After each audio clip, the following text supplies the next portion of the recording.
Getting set for Game 3 at Boston's Fenway Park, with the Houston Astros and the Boston Red Sox square off to settle the series. The first-place Stros leave it in the hands of rookie sensation Lance McCullers. Hi, everybody. Alan Ashby and Jeff Blum with you, getting set, as we say, for Game 3.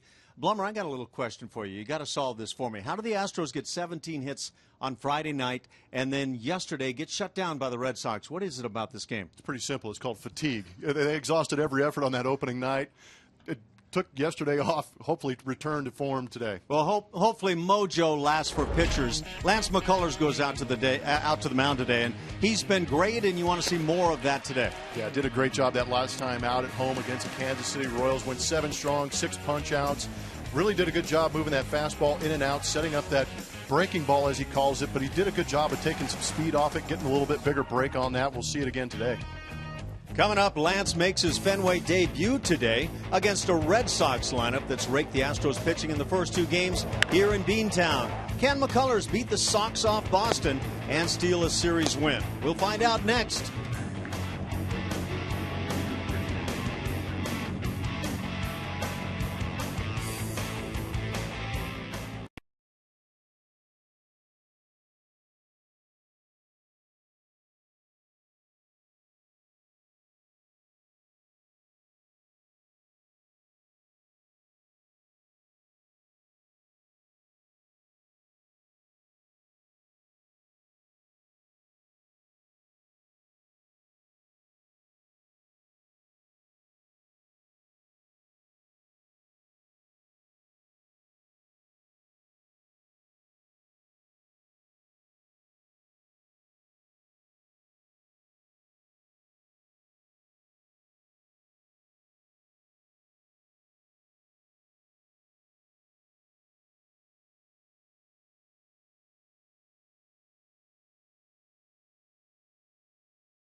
Set with the Boston Red Sox.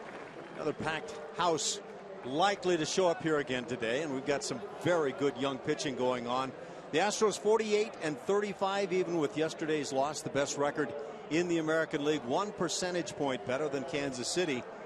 And you can see the Angels are hanging in. They picked up a win yesterday. They're just 4 back. That division is starting to spread out a bit, kind of like a 2-team race right now, Blummer. Yeah, it is. You wonder what the Angels are thinking right now, moving into that all-star break, creeping or just hanging around. The Astros are playing great baseball. Nobody really to gain much ground on them. That 4-game lead has been pretty constant here in the last couple weeks. But the Rangers getting knocked down a little bit. Mariners dropping to the wayside a little bit maybe. But good baseball to be played. It'll be interesting to see how the Astros finish out without Springer in that lineup. Also interesting, today's game, as we'll see the lineups coming up shortly. But we've got Jake Marisnick back now with the ball club. He's in center field today after briefly having a rehab stint in the minor leagues and played well. Well, I think it's great that Jake Marisnick is back in there. We know what he can do. He's kind of a streaky hitter. He's going to get on base, and when he does, steal some bases, some sneaky pop at the bottom of that lineup. But that, for me, right there is why he's in there, is because he can play a fantastic center field. Man really knows how to go out and get it. But that, with him in center field, it really creates depth out there for A.J. Hinch and be able to move some parts around in right field and left field. Yeah, good to see that D back with the ball club.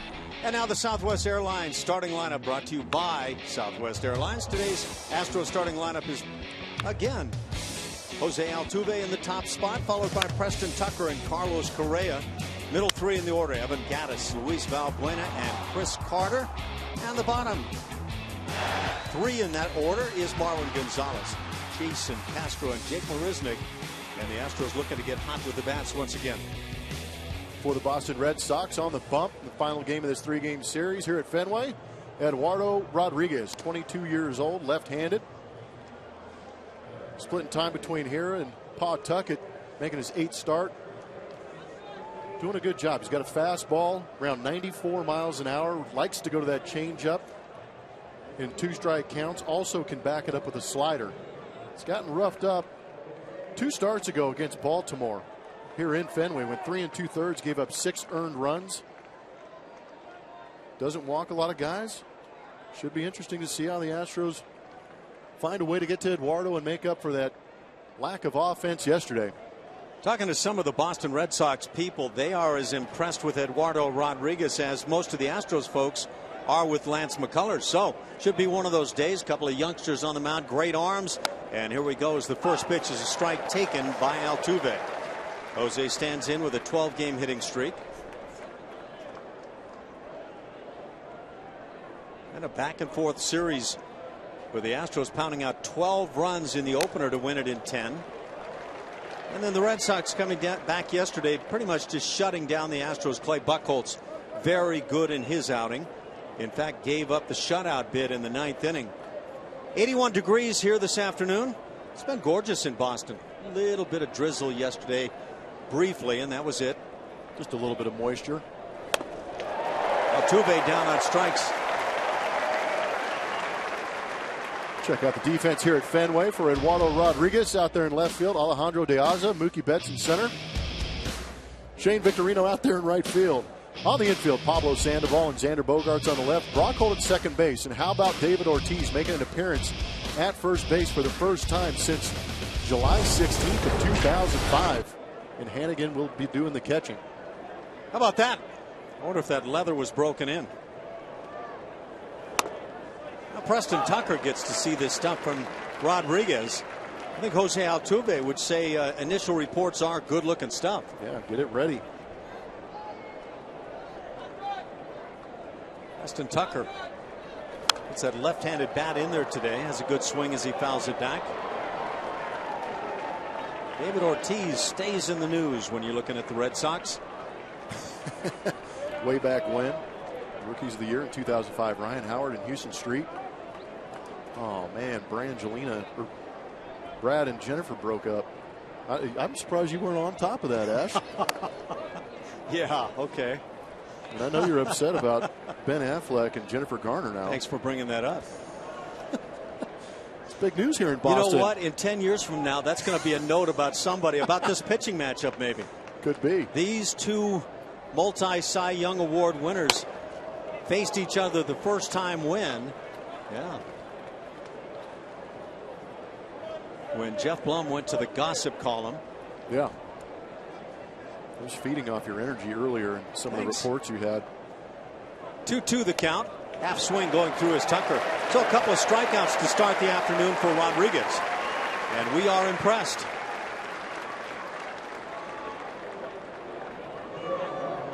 Just rearing back and bringing the noise. What is it about some guys that have the same velocity as other guys, but the other guys get raked, and that little group of some guys have great success? It's got to be deception. Some guys just hide the ball a little bit better. And if you hide the ball, you don't have enough time to pick it up and react. Right now, it looks like a couple of tardy swings. Carlos Correa gets an early swing, drills one to the gap in right center field.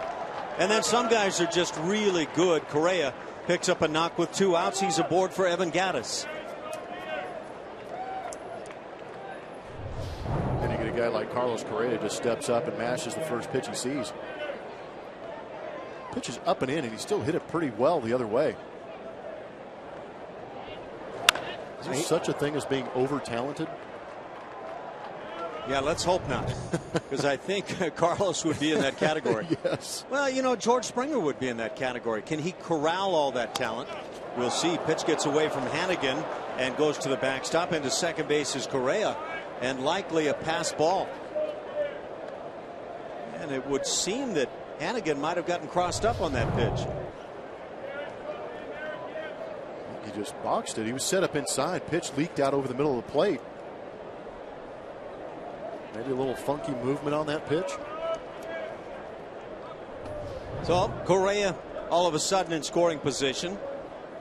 Evan Gattis has hit in 5 straight. RBI leader for the Astros.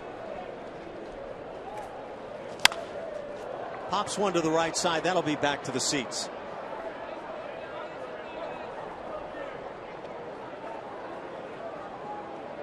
Evan Gattis with 49 ribbies. Next best on the club, 40. That's Chris Carter. Valbuena, Jose Altuve follow.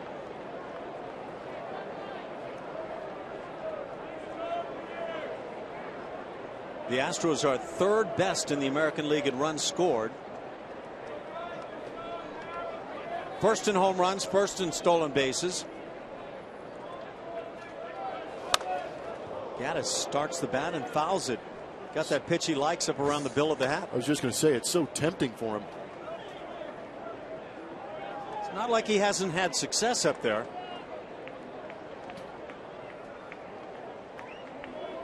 You can get on that pitch on some guys. You wonder on a guy like Rodriguez. Yeah, he's rushing that fastball up there. The Astros as a club hitting .242 now. That's 12th in the league. 1-2. Change up. Likes that pitch. This is where Rodriguez has issues with guys on base. Numbers jump drastically. Batting average goes up about 100 points. Slugging percentage goes up about 200. A.J. Hinch and company all getting their first look at this young left-hander. Pitch hit in the air. Left center field. Over and under it is Mookie Betts. He'll make the catch, and that'll do it. The Astros get a 2-out single as Correa stranded at second.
What a great venue, and it's been around forever.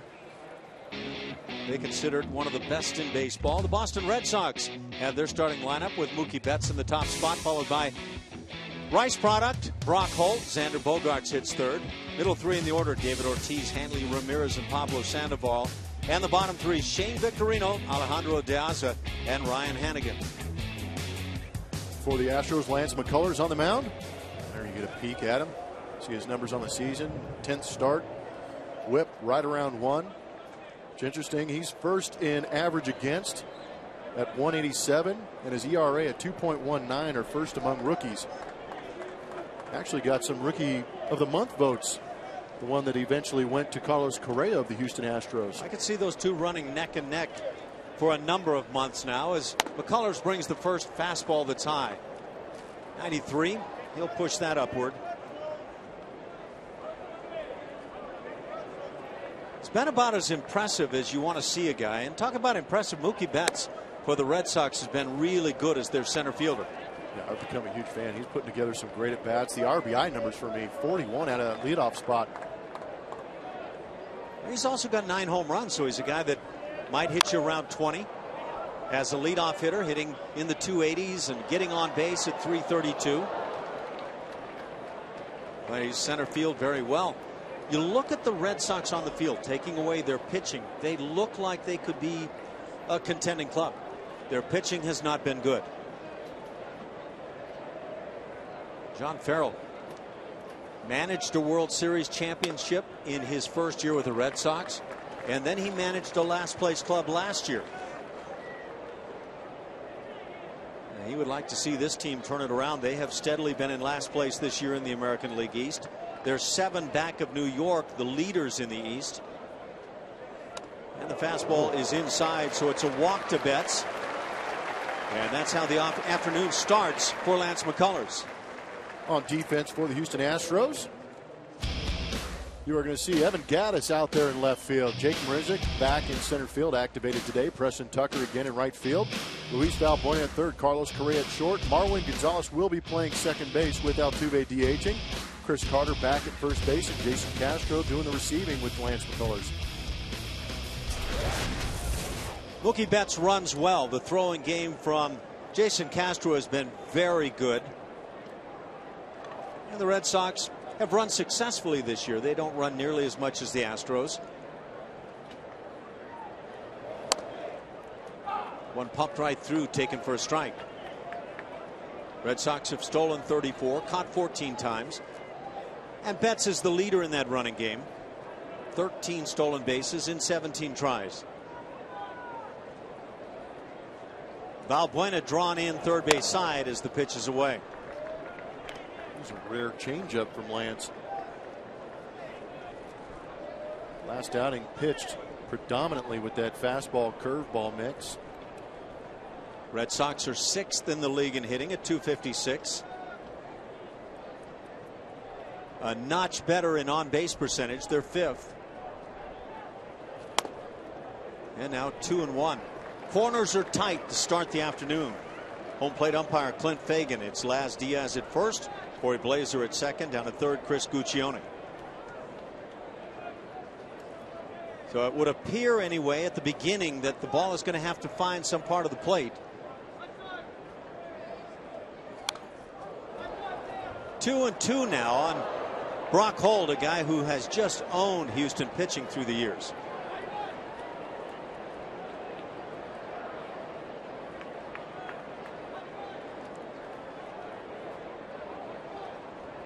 Holt, 27 years of age. Went to high school in Stevensville in Texas. And then had some college time at Rice University. Some very good ones have come out of Rice. Lance Berkman. Jose Cruz Jr. Strike 3 called. Holt caught looking, first out and first strikeout for Lance McCullers. Give us a chance to look at our strike zone presented by MD Anderson. See the locations. That is absolutely perfect at 94 miles an hour.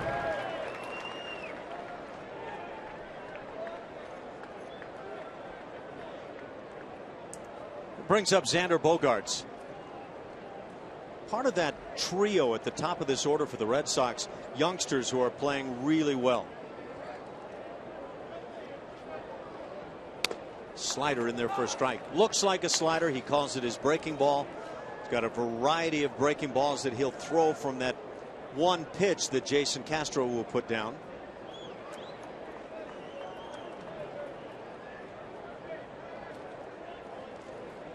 A lot of what we saw from McCullers in the minor leagues, as we saw any video of him the breaking ball he tended to get on top of a lot. It looked like kind of an over-the-top curveball at times.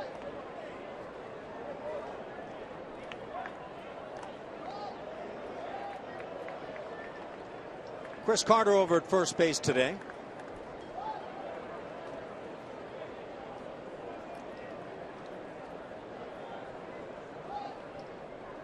Xander Bogaerts, 22 years of age. And again, some of that very fine youth the Red Sox have.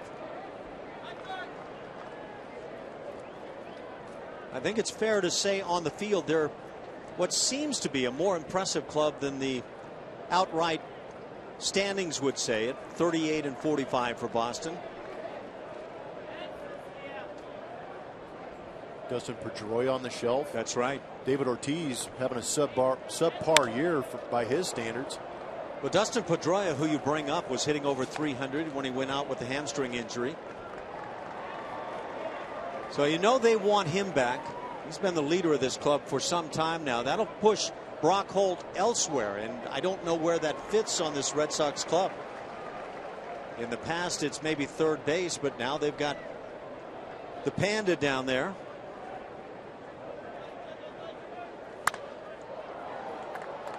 See one thing right there that Bogaerts does with a couple of strikes on him, shooting toward right field.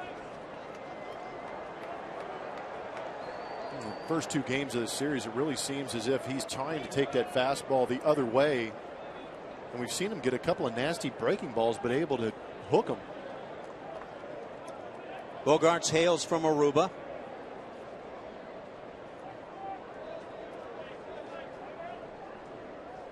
Sidney Ponson from Aruba pitched in the big leagues between '98 and 2009.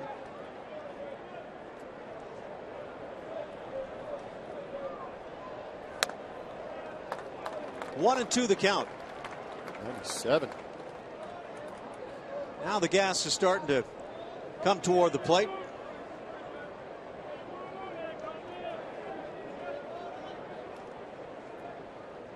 Bogaerts, one of those extreme talents that was signed as an amateur free agent in 2009. Ground ball to short. They'll get one. Back to first, not in time.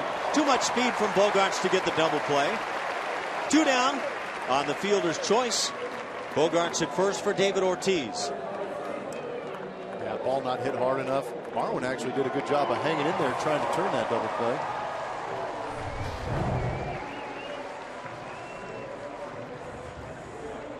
Great job of catching that and getting out of the way of the runner. Shift on now for David Ortiz. Three infielders on the right side, only Valbuena left on the left. And Marwin Gonzalez has done a nice job all season long. Gets that afternoon start today. David Ortiz hitting .230, 14 bombs on his season, 41 ribbies.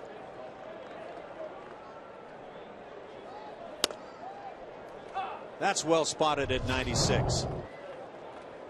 Keep an eye on the runner, Mookie Betts, going into second base. See that left arm out there? That's kind of a Bush League move for me, trying to wrap your arm and hit the second baseman like that. I would highly recommend stop doing that. Ball and a strike on Big Papi.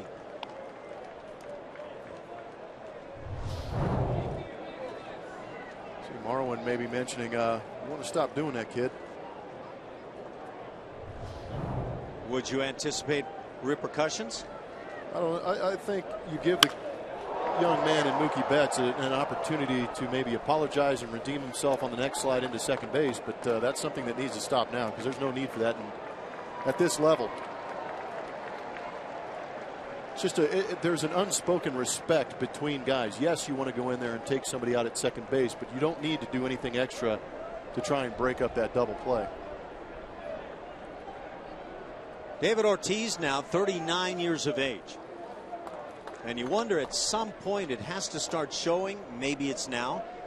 But we talked about it the last couple of days. He's had years where a lot of people thought he was done. He was getting too old, slowing down, very slow starts on the season.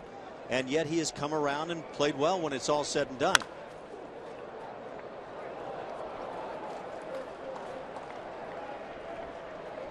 Well, it seems like the Red Sox are just kind of hanging around this AL East, and maybe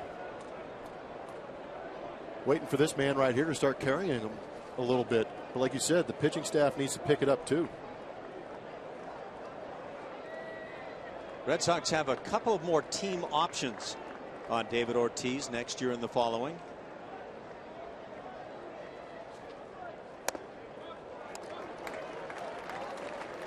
Two and two the count. Obviously, Lance McCullers throwing hard here in the first inning. That's been his MO, and he maintains it as well as anybody you'll see. Sure does.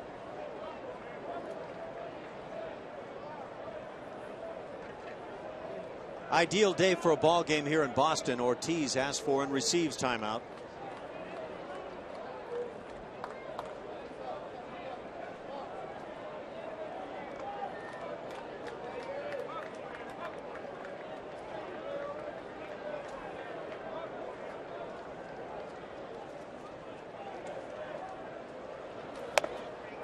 And now 3-2. That'll put the speed of Bogaerts down at first base in motion.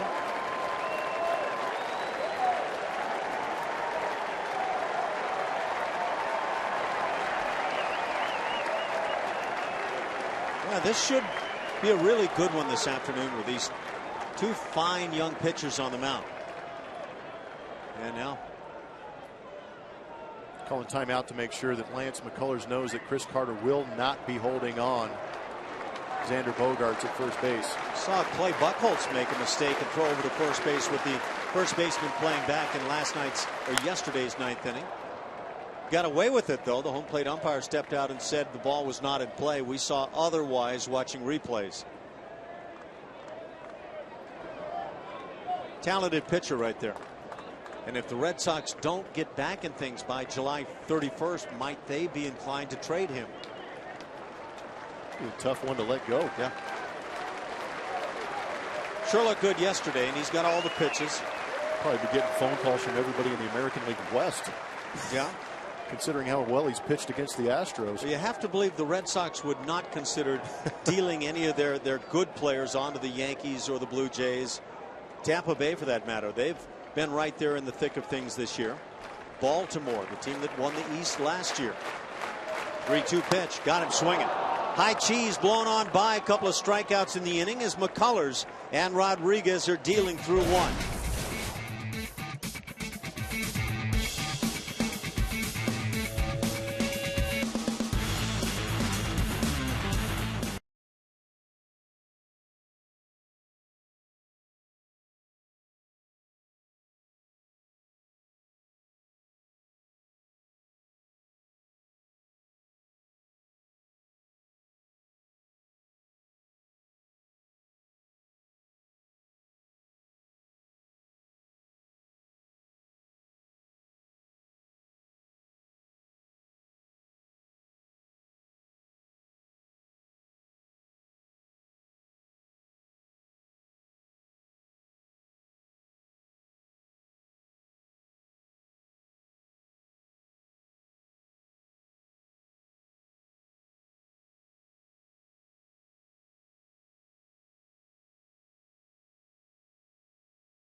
Look at Minute Maid Park. Learn all about the ballpark by visiting areas like the historic Union Station, luxury suites, the Diamond Club, and much more.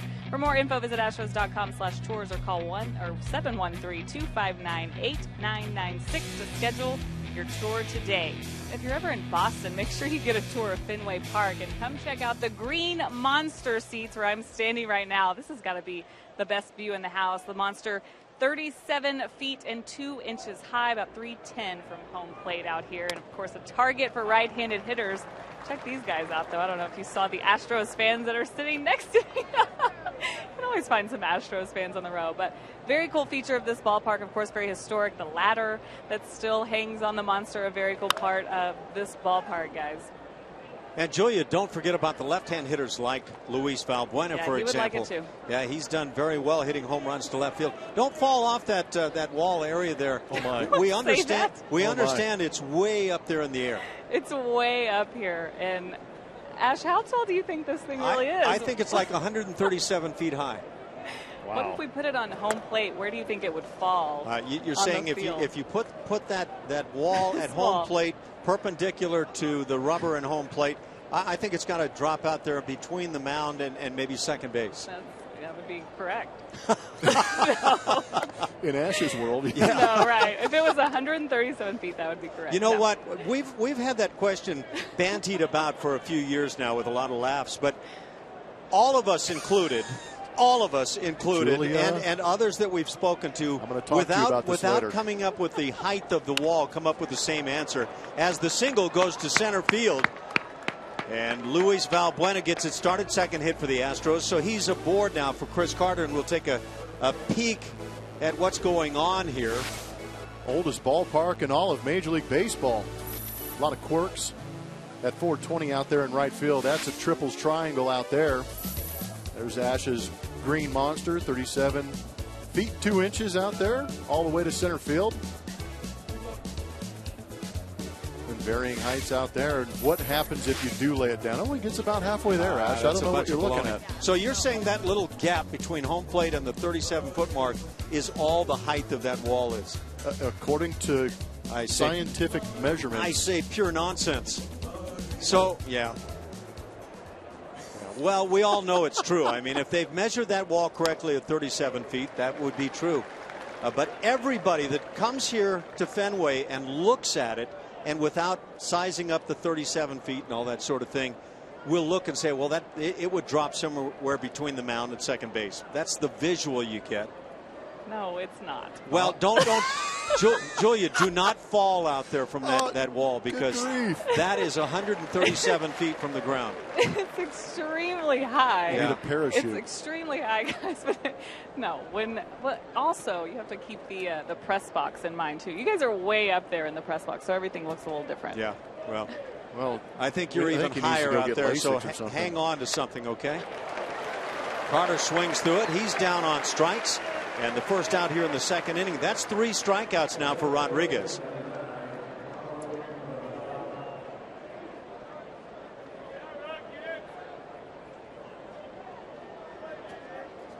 Valbuena still at first base. See how high Julie is out there?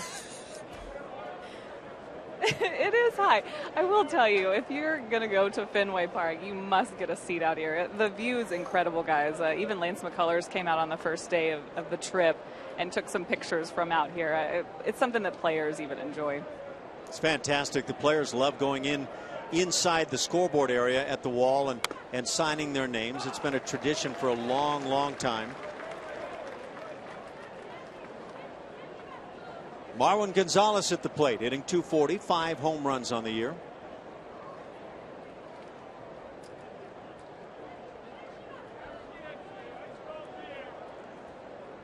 Yeah, that wall falls in the category of don't believe everything you hear.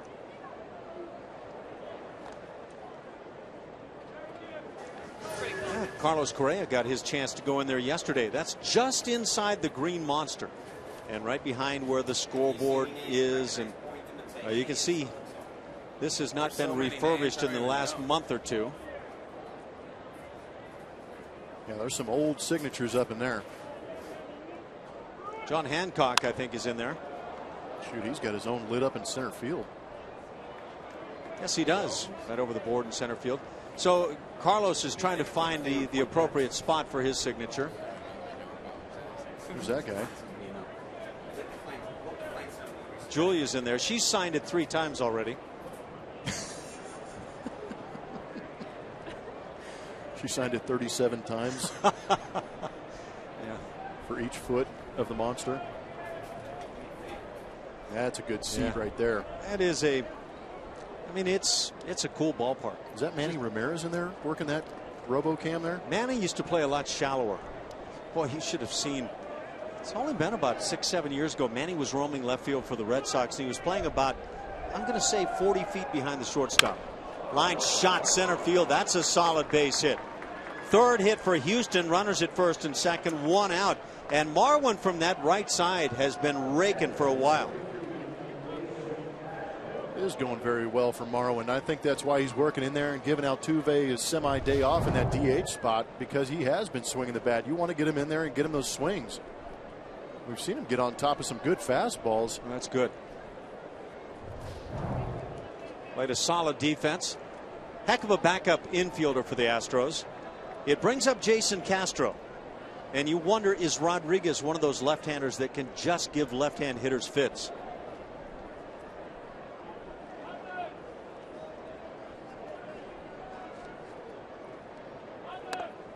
Spots a fastball nicely, but doesn't get the call. It was, but we're going to take a look at Supermo. It's going to be presented by Mattress Firm, and you see that elevated fastball as Hannigan's glove goes up to get it, but Marwin gets the barrel on top. Good backspin line drive to center field. So far, left-hand batters against Rodriguez hitting .226. The righties just .213, so no apparent advantage at this point.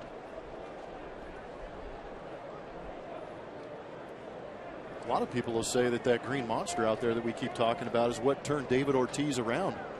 Taught him to go the other way. Well, we've seen it in the series. He hit a line drive off the board in left field for an RBI hit. That was in game one, that seesaw affair that the Astros eventually won in 10 innings, 12-8. But I think there's a lot of truth to that statement.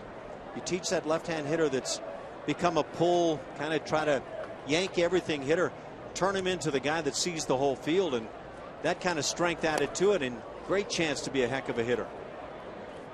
Is this Hannigan's first time catching Rodriguez? Well, you know, you almost have to drop the Rodriguez part of that, the way it's looking.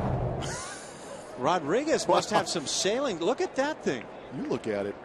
I did, and you know what? I've caught that occasional left-hander that throws a two-seamer that sails in both directions. Wow. But that thing really took off. I mean, in Hannigan's defense, that ball's really just cut almost. Usually you anticipate the ball moving the other direction. There's the ground ball to first base. Ortiz gets a rare ground ball and gets the out at first base. Runners move up, so runners at second and third. 2 outs now for Jake Marisnick.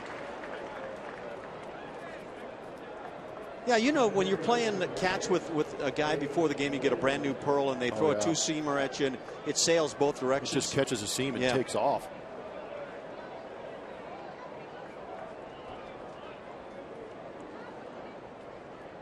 Jake Marisnick has been on the DL. He's been on a rehab assignment, stole 3 bases in that rehab assignment, had a double, and he's riding a 4-game hitting streak with the Astros. So pick it up where you left it off, Jake. Scoreless ball game here in the second. A bunt attempt, and it hits Marisnick, and he's going to be called out. Home plate umpire calls him out, and so Marisnick tries to bunt a run in and has that ball betray him right there in front of home plate. That'll do it for the Astros. Couple of hits, they leave runners at second and third, and you take your peek. Was he in the box or out?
On Route Sports is presented by Southwest Airlines. Book your low fare right now at southwest.com. And brought to you by HEB. No store does more than my HEB. Ted Williams. Boy, it's really too bad that you can't take players from the past and insert them in with today's players and see how they would do. See how they do against modern day pitching. What would he do against a guy like Lance McCullers? Probably hit one about 450. I don't think McCullers would change his way, though. I think he'd come at him with the gas. I completely agree. Scoreless game. We go to the bottom of the second inning.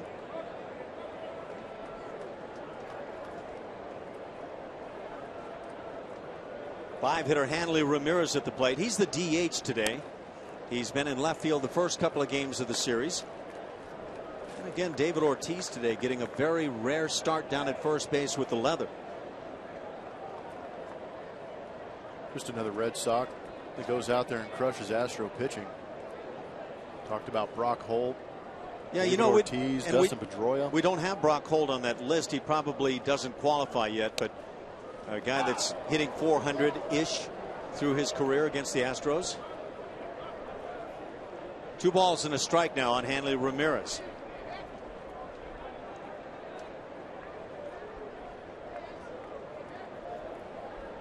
McCullers needed 24 pitches to get through his first inning. So he's going to have to tidy that up a bit. And that's going to linger. That's the worst part of baseball right there, or one of. Why don't we slow it down and check this out? Remember, this baseball is rather hard. Oh, the inside of that ankle. Good grief. And like you said about lingering, that bruise right off the ankle bone. My goodness. We've all done it. Yep. If it wasn't for shin guards, I may not have an ankle. My shins got thoroughly abused through the years. And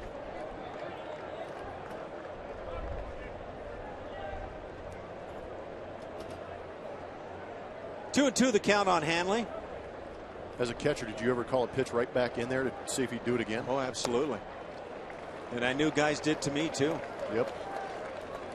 Start dancing with your feet. Yeah, that was a little bit rare coming back slider. But, at the same time, if a guy's kind of tender stepping on that front foot and he's pulling away, yeah, maybe ideal.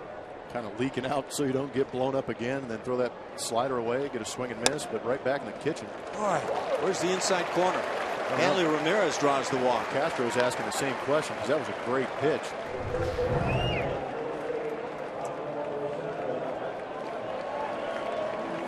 Good job of laying off that pitch by Hanley.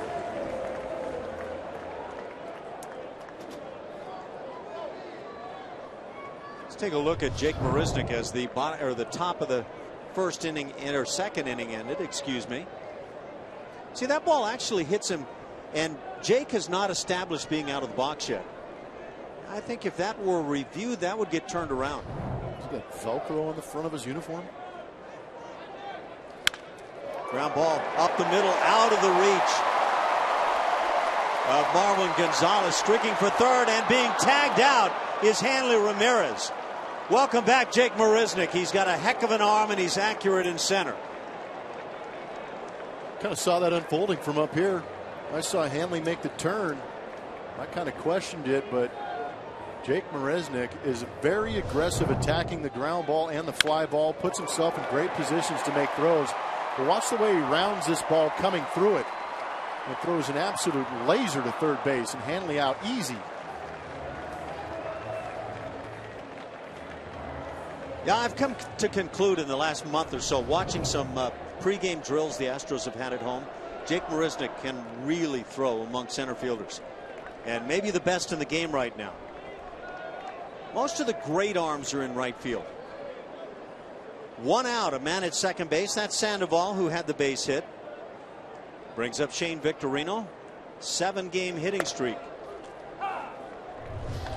So look from our vantage point. You see Hanley off. Ball gets through. He peeked a little bit and realized Jake didn't have the ball yet. That's why he decided to go to third. But the way Jake closes on that baseball, good exchange and good throw. No chance. Victorino fouls it back. Yeah, I've reconsidered. In terms of great arms in center field that I'm aware of, Anthony Gose might have the most velocity, center fielder for the Tigers. Jake Marisnick is close, and he is extremely accurate. And the thing about playing outfield, even if you have an average arm, if you're aggressive going to attack that baseball, you can make up for it. Yeah, I kind of was lulled along with Marisnick for a while thinking, he throws nice. But then watching one day in the pregame drills, he throws way more than nice.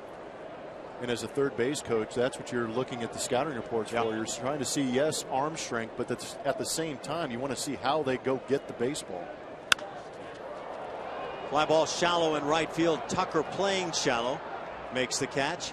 Holding at second is Sandoval. That's 2 down and brings up the 8-hitter, the left fielder Alejandro De Aza.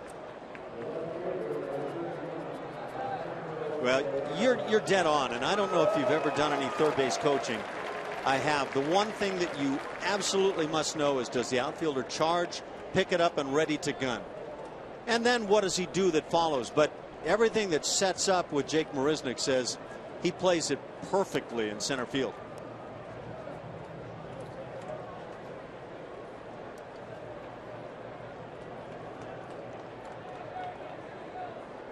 De Aza hitting .264, 6 homers on the season.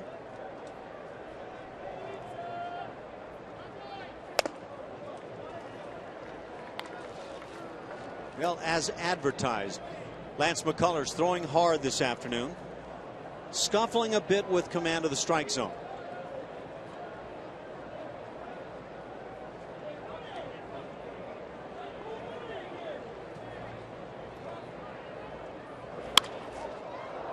That fly ball will slice back to the seats. Ball and a strike on De Aza. Does the velocity of a guy like McCullers change anything, or should it, with your shifting in the infield? That is something that the analytics team will answer for you, because I really don't know. You would assume that the harder the guy throws, the less of a chance a guy has to turn on it. But at the same time, if he's a good fastball hitter and he has that dial he can turn up a little bit, he may get the head out on it. For me personally, it would alter things. I think also where you intend to pitch a guy alters things a bit.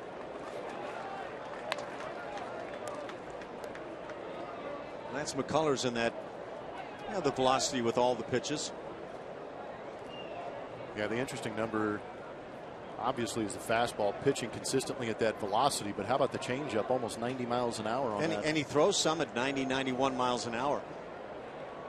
Yeah, that 2.5 miles an hour average. Oh, and that's close. There's one at 87. Man. How does a hitter not offer at that? Corners are very tight right now.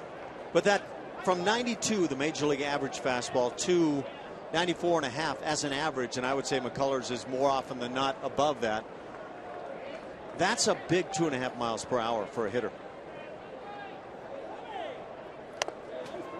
Ball 4. A couple of walks in the inning, 3 already on the afternoon for McCullers. That'll bring up the 9-hitter Ryan Hannigan, who you would have loved to have had lead off the next inning. You see the 94.5 average on the fastball for McCullers versus the 92 average around Major League Baseball. I think that any Major League hitter will tell you right away, yeah, that'll creep on you, up on you much more quickly than the numbers might make you think. Oh, it's a big 3 miles an hour once you go from 92 to 95. And when you watch McCullers, 94 to 97 is kind of the standard that I believe you see now. He may take some off, and I wonder the readings on those. Are some people seeing his changeup as a fastball? Because he throws a 90, 91 mile an hour changeup.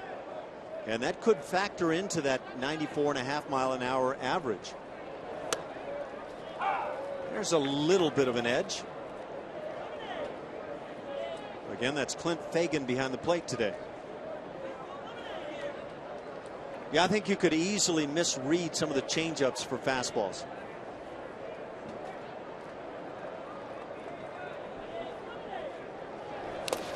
Nice job by Castro. Just continues to do a terrific job behind the plate. Any concern with Lance already having 3 walks? Well, the pitch count is certainly rising quickly. And you wonder already with the Astros, their concern about the number of pitches and innings for young pitchers, how many innings he'll be able to get in today.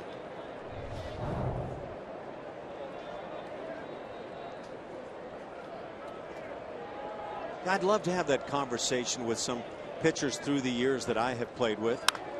Foul ball down the right side, and I think of Joaquin Andujar right away as one of the Dominican pitchers, one of the Latin American pitchers who threw all year round, threw their games right on through the regular season, spring training, adding up to it, and then went and pitched winter ball and never had sore arms. They always they laughed at the American players and said, you guys need to throw all year round.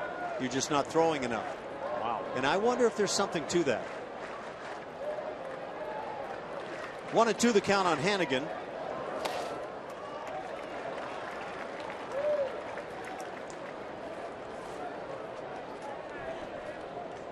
You know, right now everybody's trying to cut down on the number of pitches and innings that guys throw, and you continue to see Tommy John surgeries.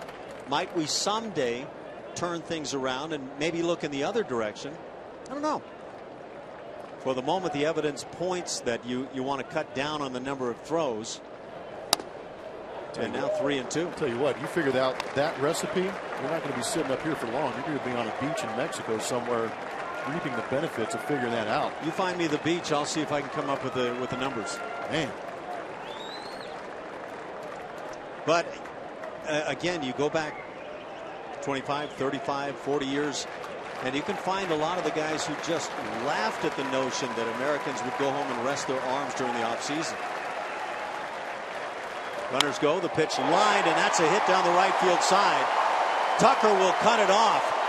Big Papi scores, being held at third base is Diaza. It's an RBI single for Hannigan, and the Red Sox jump on top 1-0, and the walks kill here in the inning. That's exactly what it is. The extra base runners that you can't control. Defenses cannot defend the home run. They cannot defend the walk. And you end up pitching in these high stress situations. Everything on the outside corner to Hannigan. Gets one elevated. Just kind of nudged it out there in right field.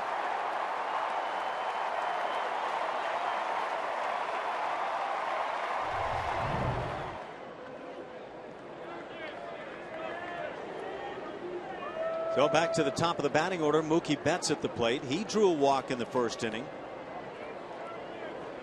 Leadoff hitters have walked off McCullers in each of the first two frames.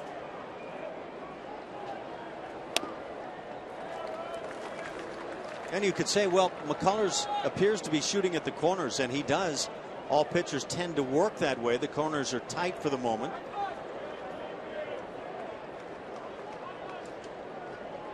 One and 0 the count on Betts, and now 2-0, and that's not even close. That's going to bring out Brent Strom. After throwing that pitch, McCullers just almost angrily started shaking his arm around. Don't know if that indicated that the arm may not feel all the way loose, or if he's just angry at himself. I would imagine there's some growing anger inside that young man. I think that's why Stromy is out there going to talk to the young man, settle him down a little bit, maybe a couple of key words or phrases to get the mechanics back, settle him down, because we know McCullers is an excitable young man with electric stuff. Sometimes when you get frustrated with a 95-mile-an-hour fastball, you try and throw it even harder, lose that release point. Would you read into that brief visit by Brent Strom that McCullers immediately said, nothing wrong with my arm, I'm just, I'm maybe just frustrated with myself? Yes. It's part of what makes Brent Strom so good. I mean, as a pitching coach, you've got to know the mechanics, you've got to know the approach, but at the same time, you got to know how to deal with the personalities. Hit in the air. Marisnick circles into right center. He'll make the catch. That'll do it for the Red Sox, but they get a run in the second inning and lead over the Astros 1-0.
Arnold's Bar at Minute Maid Park for Baseball on Tap on Friday, July 17th.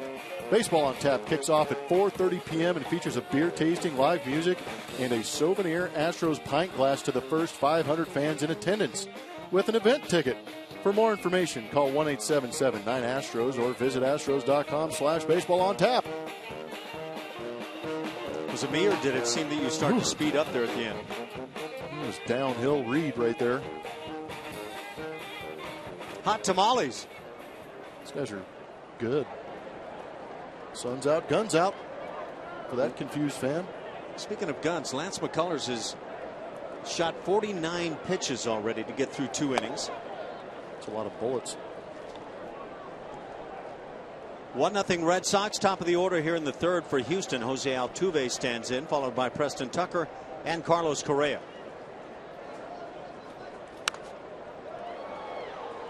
Early reads on Eduardo Rodriguez, for me, impressive. Looks good. Aggressive with his fastball in the zone. We've seen some good changeups from him also. So far early on, pretty composed and good command. It's just his 8th start in the major leagues. Through 6 seasons in the minor leagues. First thing I looked at was 1-loss record, and that can be very deceiving. 29-30, so he was a game under 500. Didn't strike out a man per inning. In fact, well below that mark. Altuve gets a piece and fouls it back. Strikeout victim in the first inning. The numbers are good, but they're not alarmingly good.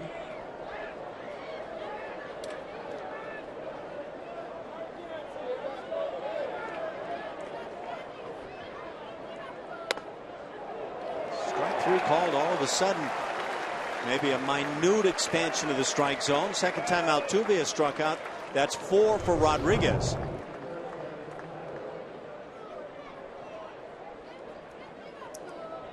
Right on that edge. But it's just shocking to me that a fastball away punches out Jose Altuve looking.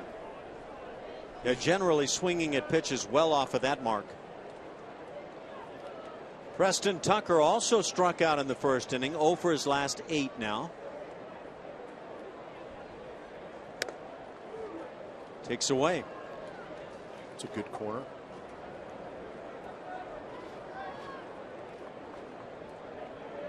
You know, mentioning the 49 total pitches for Lance McCullers, just 25 strikes to this point.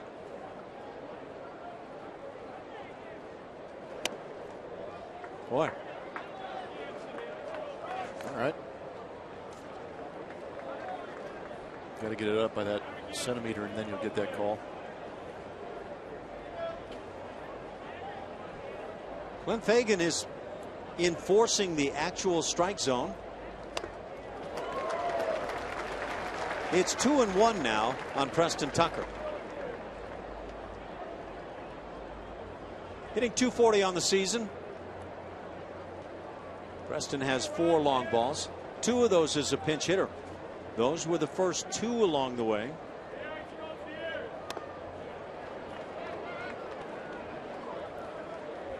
The Astros have 3 hits against Rodriguez. Carlos Correa, a 2-out single in the first inning. Luis Valbuena and Marwin Gonzalez had hits in the second.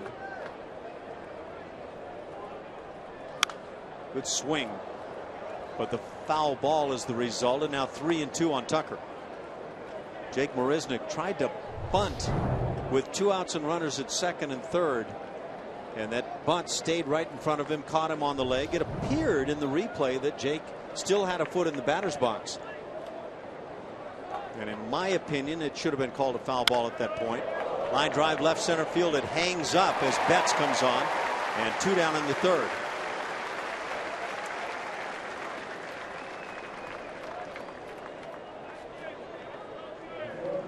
I'm going to bring up Carlos Correa.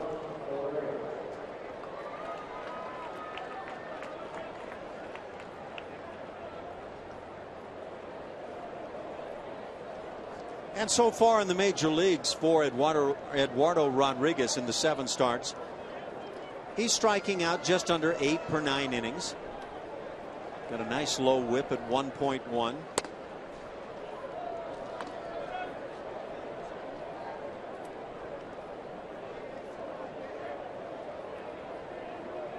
And he allows just over 7 hits per 9.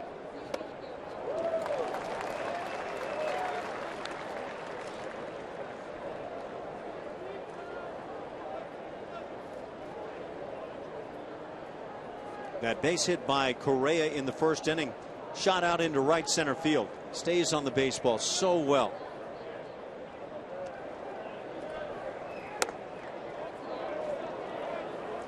Backdoor effort stays away. It's 2-1.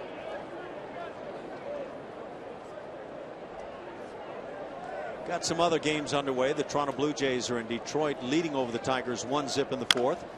Chopper third base side. It's going to be really tough. Sandoval with no play at all. Second hit of the afternoon for Correa. And in each case, 2-out singles that bring up Evan Gattis.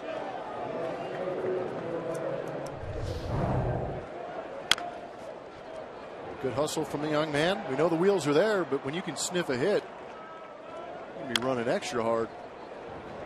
Nothing Pablo could do on this one.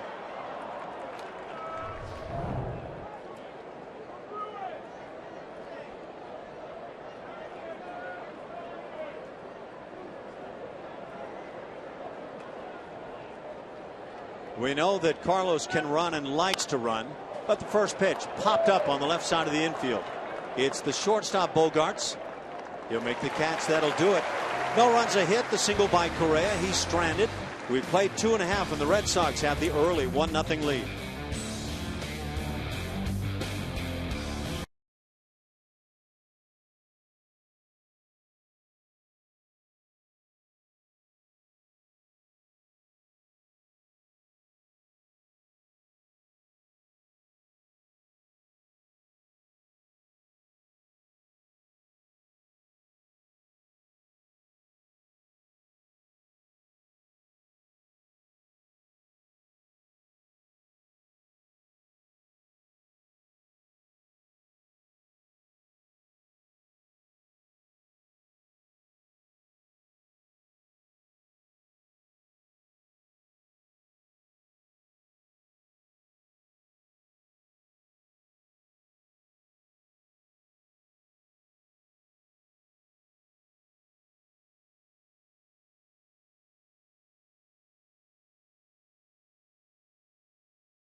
Today is from Brent Strom, the pitching coach, talking about his righty Lance McCullers. He said, I'd say his breaking ball is Kimbrel-like at times. That's as good as you can get. I haven't seen everybody's curveball, but I would say the young kid has a curveball as good as anybody in the game, in this game. A young Lance McCullers, he would call it his breaking ball, actually, guys. That's what he likes to call it, as it is. Looks more like a slider at times, but he has a lot of confidence in that pitch, so much that he doesn't even warm it up before games. He uses the time in the bullpen before the game to work on his fastball and changeup, throwing that for a strike. That's what he struggles with a lot, and something he's struggling with a little bit today. Certainly has been. He starts with a strike on Brock Holt, leading off the third inning. Holt, Bogarts, and Ortiz for the Sox. Close, but a 1-1 count.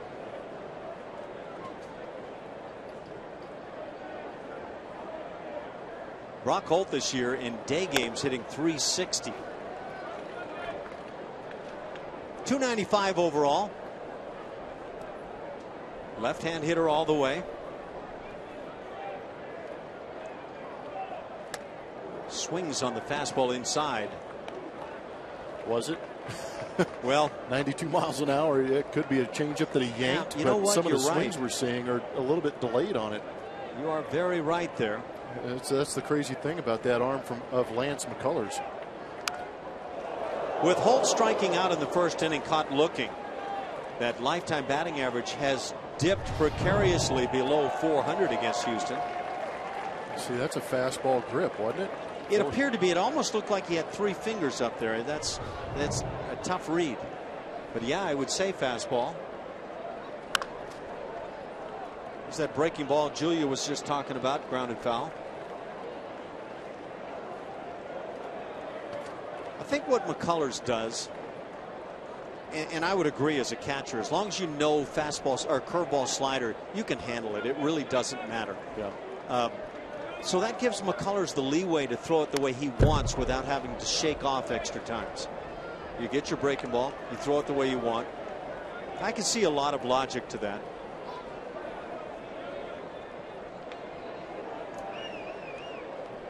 If the Astros could win today's game, it would be their first series win ever at Fenway Park.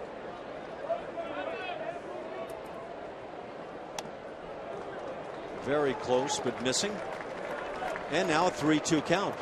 And that's kind of what today's few innings have been all about now for Lance McCullers. Certainly, I don't know. Callable pitch. Drilled into right field. So Holt gets to see an extra pitch. Lines the 3-2 into right field. A leadoff single in the 3rd inning and hit number 3 for the Red Sox.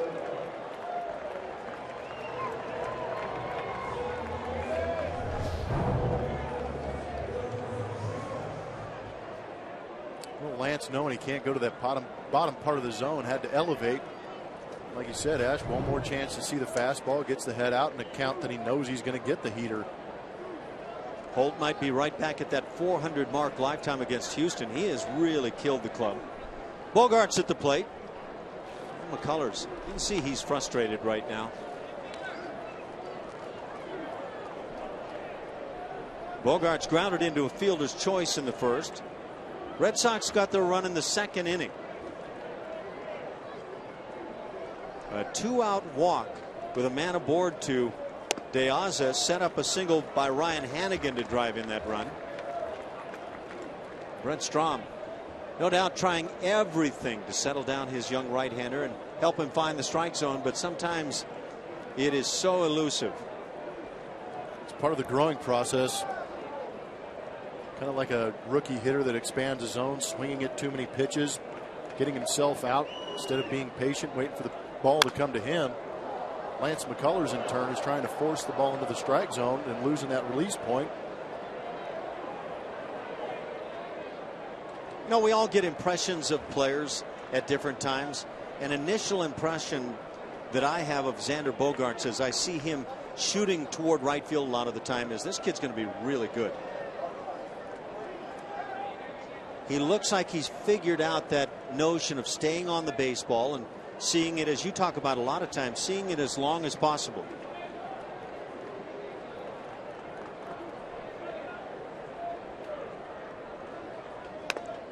Good looking breaking ball. 2-2 the count. Sometimes when you can't find the strike zone with your heater, you have to resort to this. Call it a hanger if you want, but that's the pitch that if you can throw it in fastball counts, you get a lot of called strikes. Yeah, that's the thing, is you get your guys sitting on the fastball, even though it is a hanger. If he's not looking for it, it's tough for the hitter to adjust to it. And luckily found a part of the strike zone he could get the call on. Huh.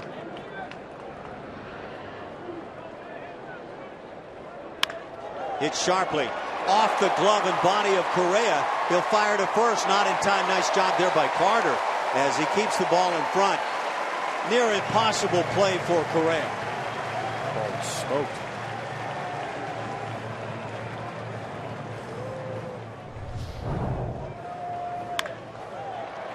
That's the other thing. You throw back-to-back sliders as well as Bogaerts is swinging the bat. He's going to square that up, and he did just that.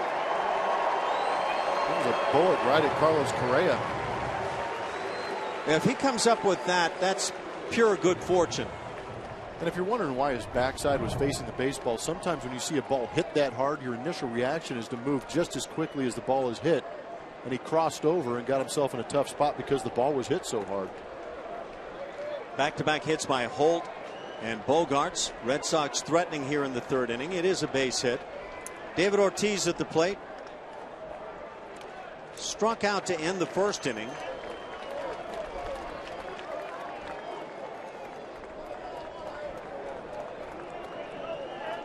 Pitch count today is not going to be the friend of Lance McCullers, nor of the Astros bullpen for that matter.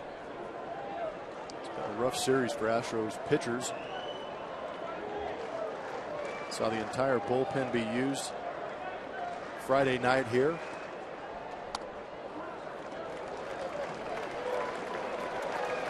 Two 2-0 now on Big Papi.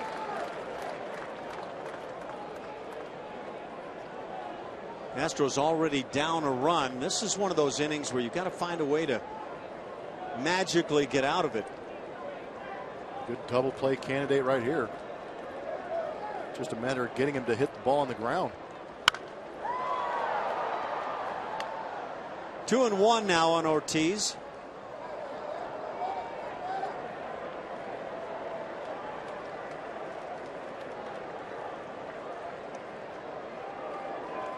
Presents quite a sight to any pitcher.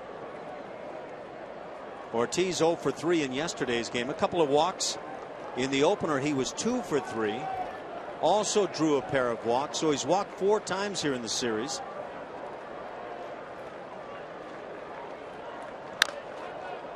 Gets tied up, but grounds it foul.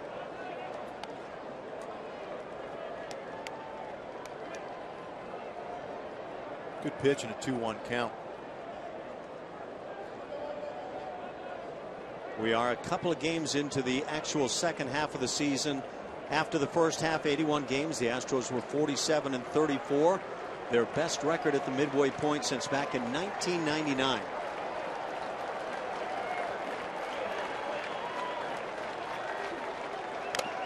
Strike 3, foul tip hung on to by Castro, and there's your big first out of the inning. Third strikeout for McCullers, second of Ortiz.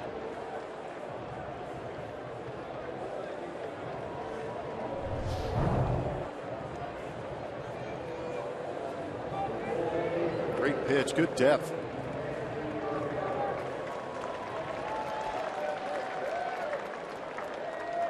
Foul tip right into the glove of Castro, held onto it nicely. Big out. Usually the foul tip that a catcher holds onto is the pitch that the bat hits the bottom of the ball and it's just straight up into the glove. That one down, I'd say, is far less caught by the catchers. Nice job by Castro. No adjustment. You can't adjust. Hanley Ramirez at the plate. Drew a walk as he led off the second. And then Ramirez got a little excited on the bases, tried to move to third base on a hit by Sandoval and was gunned down by Jake Marisnick.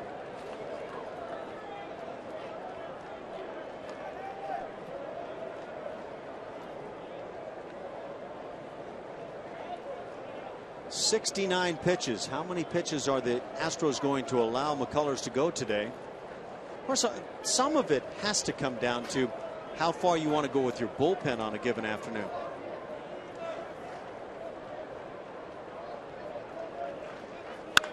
Ground ball. It should be 2. Marwin goes to the bag, throws to first, gets the double play. 4 unassisted, 3 first double play of the afternoon for either club.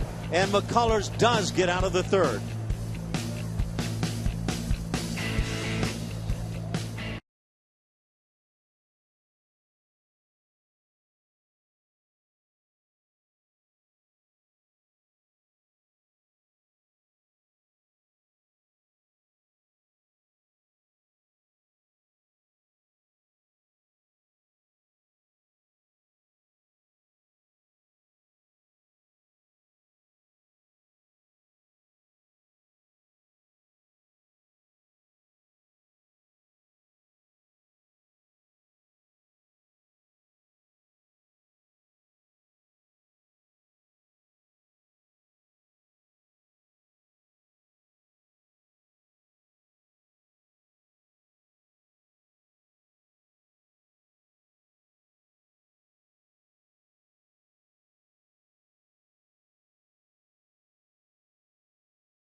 Cardinals, the Rangers in a 3-game series July 17th through the 19th. On Friday the 17th, 10,000 fans will receive a Lone Star Series replica silver boot presented by Academy Sports and Outdoors. For tickets, call 1-877-9-ASTROS or visit astros.com. Okay.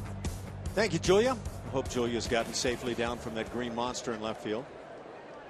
You didn't see her rappelling down it in between I saw a parachute coming down. Took a while to get down. Luis Valbuena leads off here in the 4th. Valbuena had a leadoff single in the 2nd inning.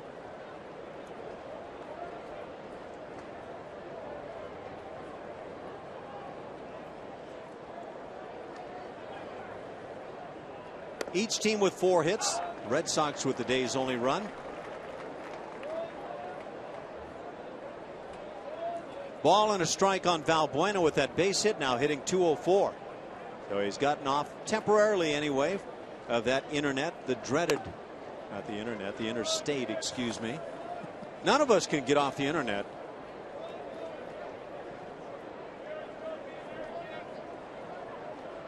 Lance McCullers 70 pitches through 3.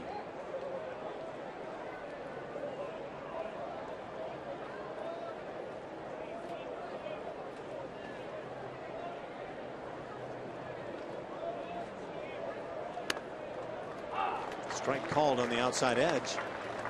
1-2. Corners loosening a bit. I have no idea. I think it's a matter, the timing of when the pitch crosses or the blink rate of the umpire. 95 on that heater. These guys can bring it. This doesn't appear to be one of those inflated guns. We've seen, well, Anaheim might be the key culprit. Yep.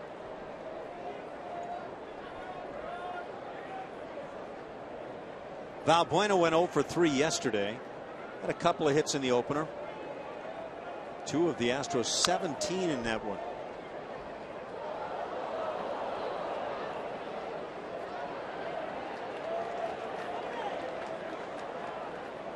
It was an offensive barrage, that opening game of this series.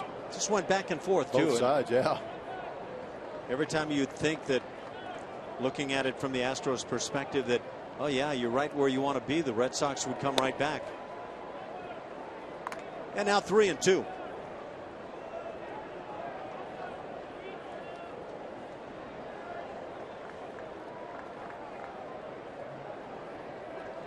Well, a 1-0 game through 3. This game is not exactly flying along.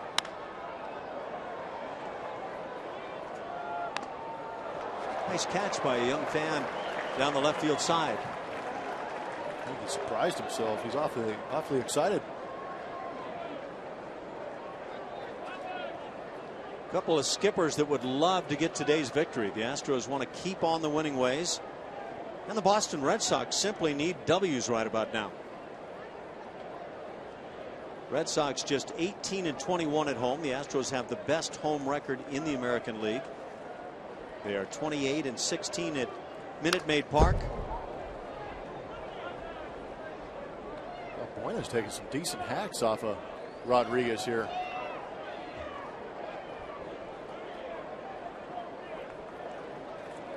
His gloves requiring a lot of attention.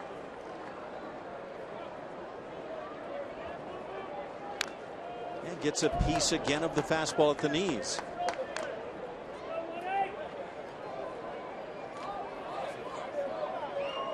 The 19 home runs this year by Valbuena, already a career high. His high mark was 16 last year with the Cubs. He played in 149 games last year with Chicago. And he draws the leadoff walk. That was quite an at-bat.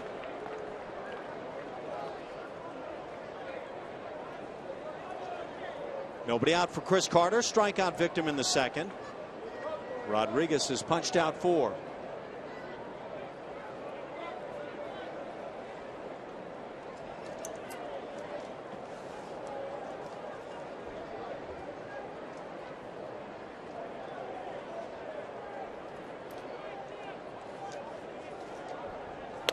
Carter swings through it.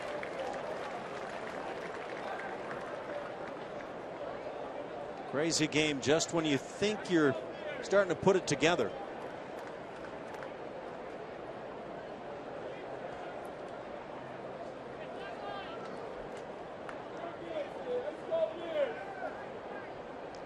Carter's hit some recent home runs. In fact, 3 in his most recent 6 games.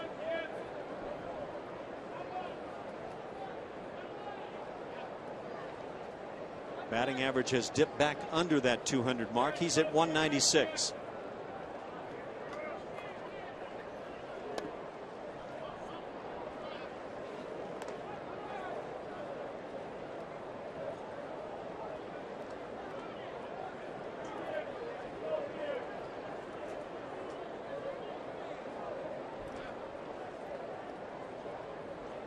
Carter went 1 for 6 in Friday night's game. Did not play yesterday.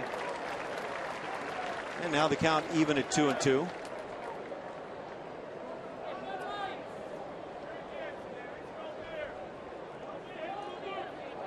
course, we've mentioned Jake Marisnick in there today. That required a roster move by the Astros. Domingo Santana optioned back to Fresno AAA. That following yesterday's game. And Carter down on strikes for the second time today. 5 strikeouts for Rodriguez. What's going on in the AL West? We're going to find out. News and notes. Angels have won 8 of the last 11. It's Texas Rangers. You got to keep an eye on them. 5-19 in the last 24 games against the Angels. So the Angels maintain their ground, yet knock down the Rangers. There's some major moves with the Mariners, sending down Elias, Wilhelmsen, and Nuno. Wow. Yeah. Some wholesale moves going on in there in Seattle, trying to shake things up. Sounds like, from a distance, some wholesale panicking going on. Strike called on Marwin. Had a solid single to center field in the second.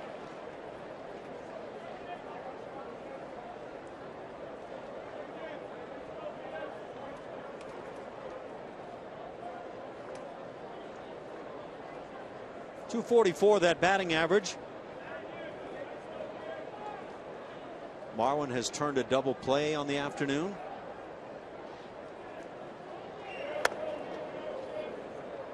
Now a ball and a strike.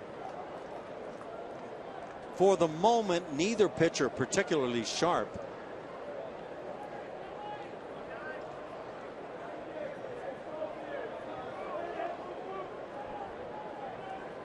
Yeah, those are the numbers we hinted at earlier. They average 100 points higher with runners on. Almost 200 higher. Might be some tipping issues with Rodriguez that might explain. Doesn't have the, obviously out of the set, you're going to look a little bit differently, and big league hitters will look out and see if you're doing anything differently with your glove, your setup. Chopper goes foul. Yeah, taking a look right now at the American League and the ball clubs offensively. The Toronto Blue Jays are easily the best, scoring almost 5.5 runs a game, followed by New York and then Houston. The Astros are third in runs per game. The Angels have been pursuing pretty sharply. They're averaging just 4 runs a game. And that's, you think of Pujols and of course Mike Trout, guys that are having really good seasons. Think of them as a club that scores a lot of runs. Really not so this year. Seattle is the worst offensive club, so they send down some pitchers.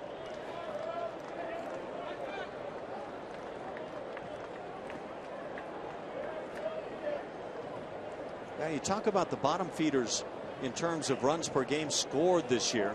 Seattle at the bottom, White Sox just above, and then Tampa Bay, and then the Angels.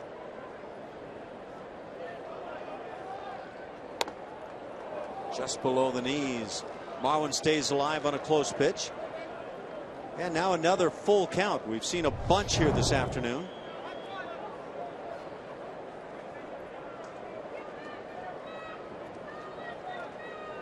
Good take just below the nape of the knee. Do you put Valbuena in motion? With Marwin the way he's swinging the bat right-handed, yeah. Be tough to get a jump. He does not go. Ball hit through the left side. Marwin's 2 for 2. Into second and holding there Valbuena. And with 1 out, Jason Castro comes to the plate with a pair aboard, just like he did in the second.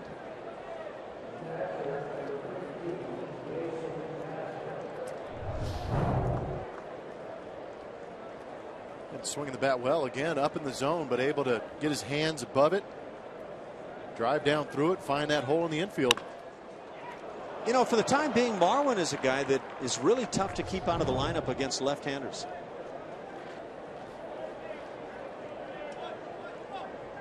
Castro grounded out to first base in that at bat in the second inning. Put runners at second and third with 2 outs. Jake Marisnick tried to bunt.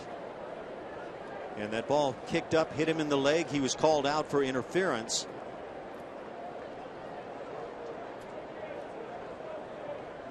Castro hitting .213.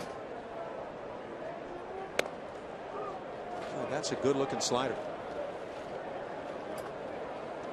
I don't imagine either pitcher today feels like he's getting the benefit of a lot of calls. I'm not sure if I'm annoyed or impressed at how well that strike zone is holding together. Clint Fagan just keeps hanging on to the tight zone.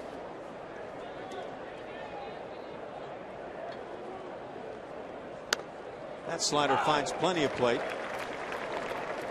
Interesting note on Eduardo Rodriguez. Of the 18 runs scored against him so far in his 7 previous starts, 13 have come in the 4th inning. And here we are.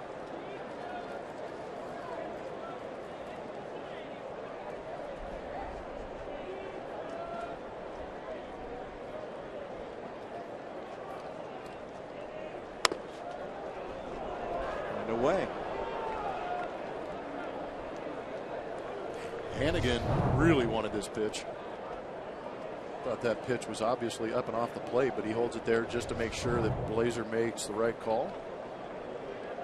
Umpires love that. Yeah, you can bet they do.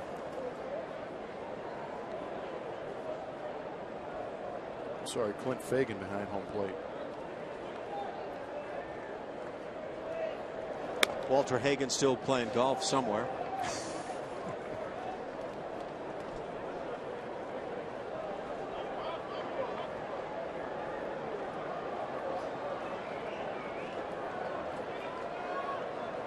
Back in the day, there was a nice golf club, the Hague Ultra.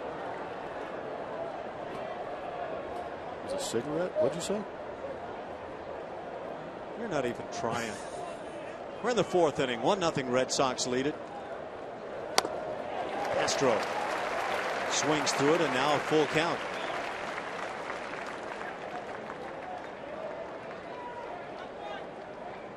That's right. You got one left.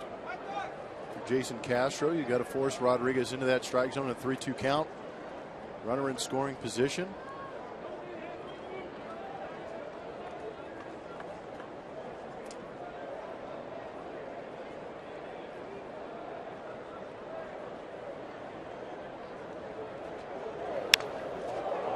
Trying to protect. Castro gets a piece. And from the strike zone we've seen, that one might have been a ball.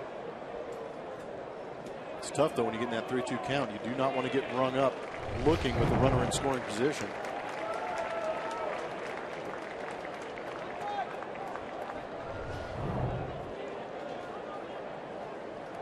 I will always believe that with 2 strikes you expand a little bit. You don't let an umpire ring you up on a close pitch.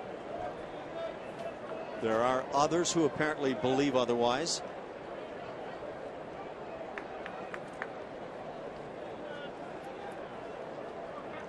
Game's flying, Blummer. Stay with us. Breathe. The word's deliberate and methodical. And 3 and 2 you can mix in there. Runners hold. Pitches popped up on the left side. It's the left fielder De Aza with the call and the catch. And 2 down for Jake Marisnick.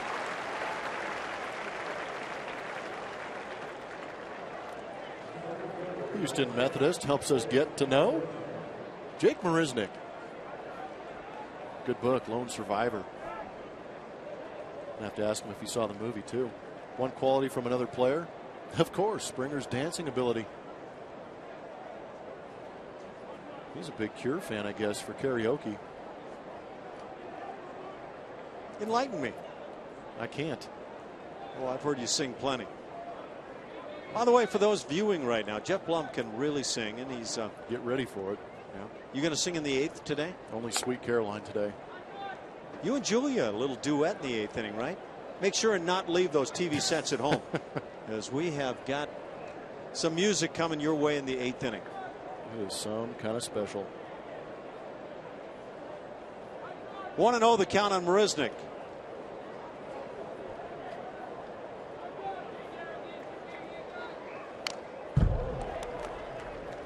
Where are those speed up efforts in the game right now? This entire series in Boston. Well, you and I have talked about it with the strike zone.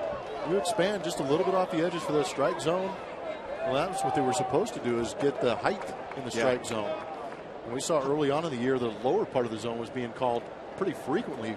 You need both. I mean, if the box we look at, any part of it is touched or the ball is inside, it should be a strike, right? Yeah. Is that fair enough? Yeah. That's one way to start things moving in the right direction. Umpires still holding to old strike zones quite a bit. Well, you played in the 80s, early part of 90s, right? I was gone by the 90s. Oh, okay. So I played in the late 90s, and that was that Atlanta Braves era where the strike zone was a little bit shorter, but it was much wider. Fair ball down the left field side. Marisnick comes through. Here comes Valbuena to the plate. The throw is not in time. Hannigan tried to block the plate, but Valbuena got the foot in there, and now he is hurting a bit. But the Astros, on a Jake Marisnick RBI single, have caught the Red Sox at 1. Great piece of hitting.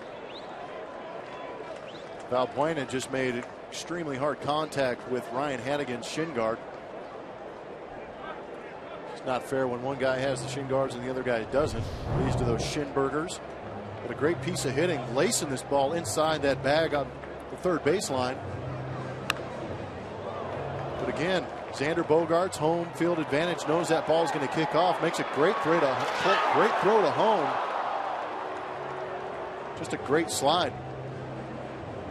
Luis Valbuena didn't opt to go to the outside and instead chose to go for the contact.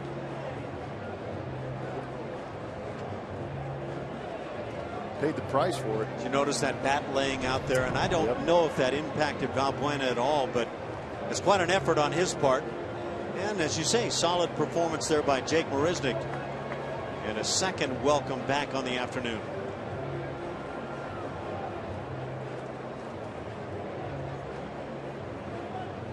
Just the 4th inning. It's 1-1.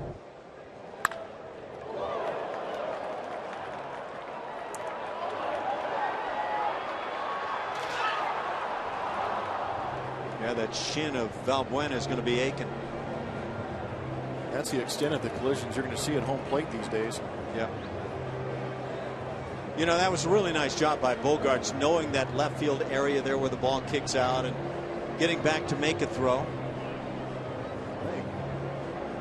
Valbuena blew up that left shin guard of Hannigan. He had to go in there and make an exchange.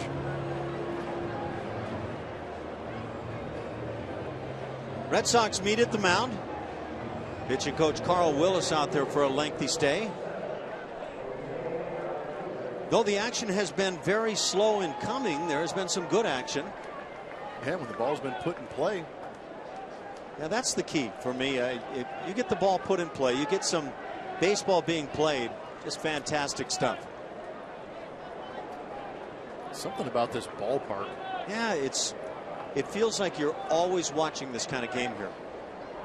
Altuve 0 for 2 with a couple of strikeouts, now trying to get things going. He's hit in 12 straight.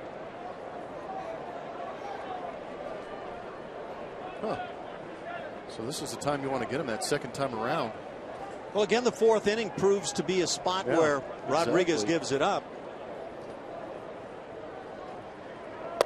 I wonder if there's anything to read from those numbers, or in the 8th major league start of a guy's career, does it mean much yet? Yeah, it's so tough. Such a small sample size. Hitters making adjustments to Rodriguez. Rodriguez in the same turn making adjustments to hitters.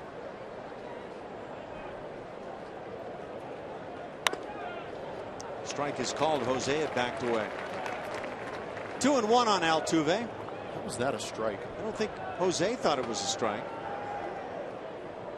No offense to Altuve. We know the size of the man. But, I mean, what's up around his hands? I don't know. You know what? I guess we can't have it both ways. We've been talking about a lot of close pitches called balls today. At some point, most if not all home plate umpires bend a bit. Days start tight, and by the middle and the end of the game, you get a little more liberal strike zone. Well, they're human. I mean, they're, you know, it's not going to be perfect the entire time. Little pop on the left side. It's Bogarts with the call. He'll make the catch. That'll do it. The Astros get a run and tie it at 1 on the Marisnick hit.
Park, and I am still up here on the Green Monster because it's that cool.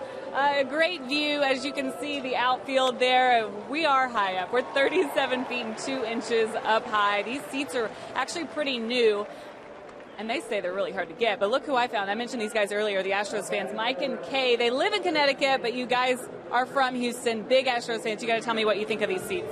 I mean, there's just nothing like these seats. I love Minute Maid, beautiful stadium, but I mean, really, there's just nothing like this anywhere in the MLB. I love these seats.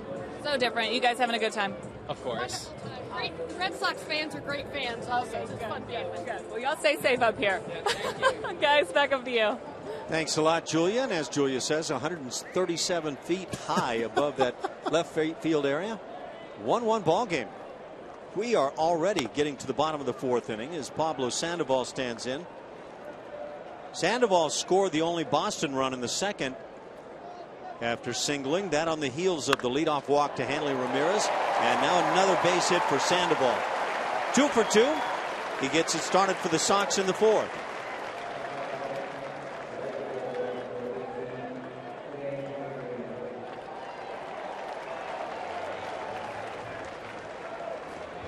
Brings up Shane Victorino.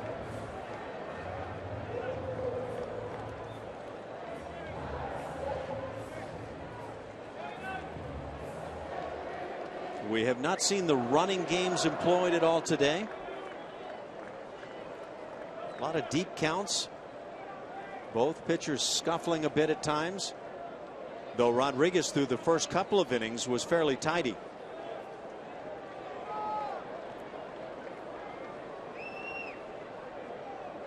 '73rd pitch of the afternoon for McCullers is a strike.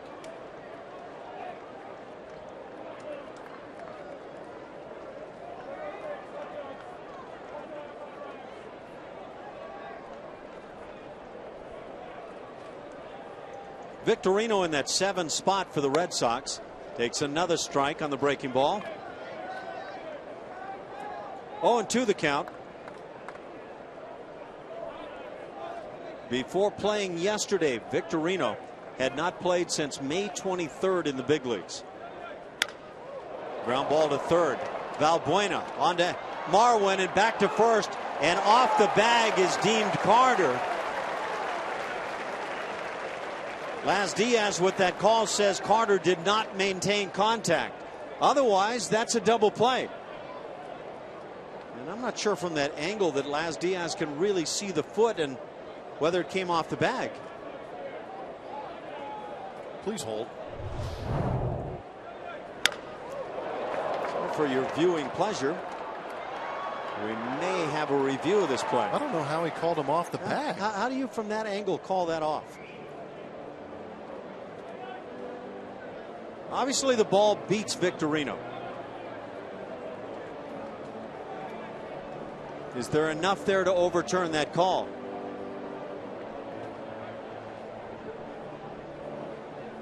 We go from yes to you're kidding me, right? Some concern, yeah, with the pitch count the way it is. You know, that double play would be a big play. They're showing it up on the big board here. See if we get a reaction from anybody. This would be the second double play turned by the Astros on the afternoon. The other one on Hanley Ramirez to end the third inning. I actually thought that Carter stayed on that bag. And you can see by the reaction, they just showed it up on the big board. You know, that toe cleat is always going to leave things a little deceiving. You can see the foot moving. But it's on the bag right there. Yeah, there it looks like it's on the bag. And it doesn't drift off the bag. It doesn't drift back either after the play. But some indecision here at Fenway Park between the fans also. I just don't know if there's enough there to overturn the call. Oh, he's out. Put the right arm up, Laz. It is a double play, so they do overturn the call. And the double play turned on Victorino's ground ball. 5-4-3 as the Astros get their second of the day. Down the bottom of your screen, ball clearly in the glove before Victorino. There's the view. I mean, there's really no way you would say the foot was off the bag. Oh, a timely double play. 2 outs, bases empty for the 8-hitter Alejandro De Aza.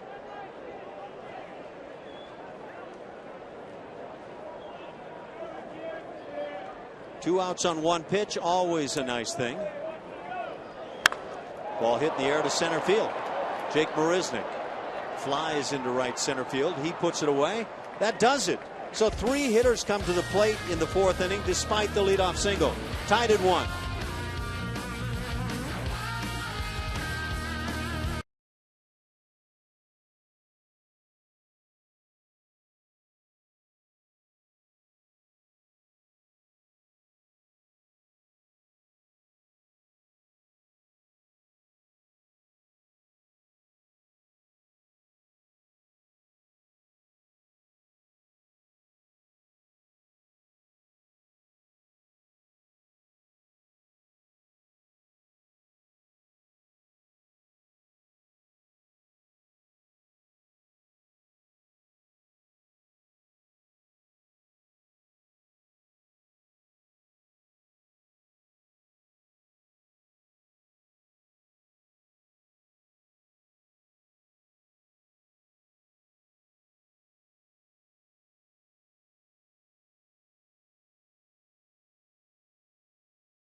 Greatest fall classics of all time, and best known for its dramatic Game 6, a 12-inning masterpiece capped by Bernie Carbo's pinch hit 3-run homer to tie it in the 8th, and Carlton Fisk's dramatic walk-off homer in the 12th to give the Red Sox a 7-6 win.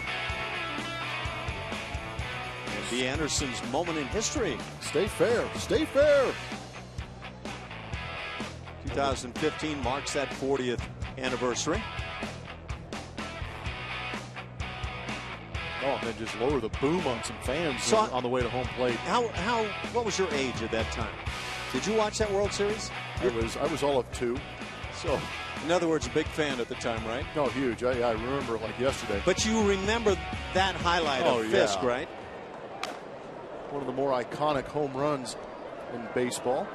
There was something about that '76 World Series, and I realize you were just a babe, probably in multiple ways, but it was really memorable. There was something about that one. Big red machine was there. Oh, how about that catch by one of the fans? One hand on you. 0-2 on Preston Tucker leading off in the 5th inning. A 1-1 tie. No, I think it's more dramatic considering who they beat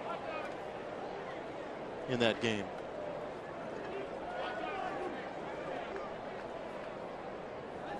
Those are great battles. Yeah, that was really something. Wow, that was not caught well, and it was called a strike. So the expansion of the corners may be taking place. Watch this catch here.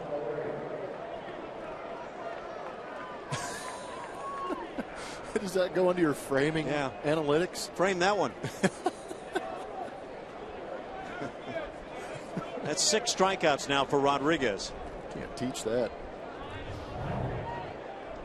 You know, sometimes you get calls, sometimes you don't. I think there was a commercial, something like that once upon a time. Carlos Correa is 2 for 2 as he stands in.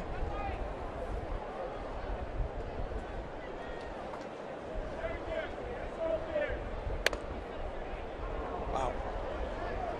How many years might Carlos Correa man this 3 spot in the order? For the Astros? Ooh, yeah. I mean, if he gets away, shame on somebody. Well, if he keeps going at this pace, his free agent numbers are going to be ridiculous.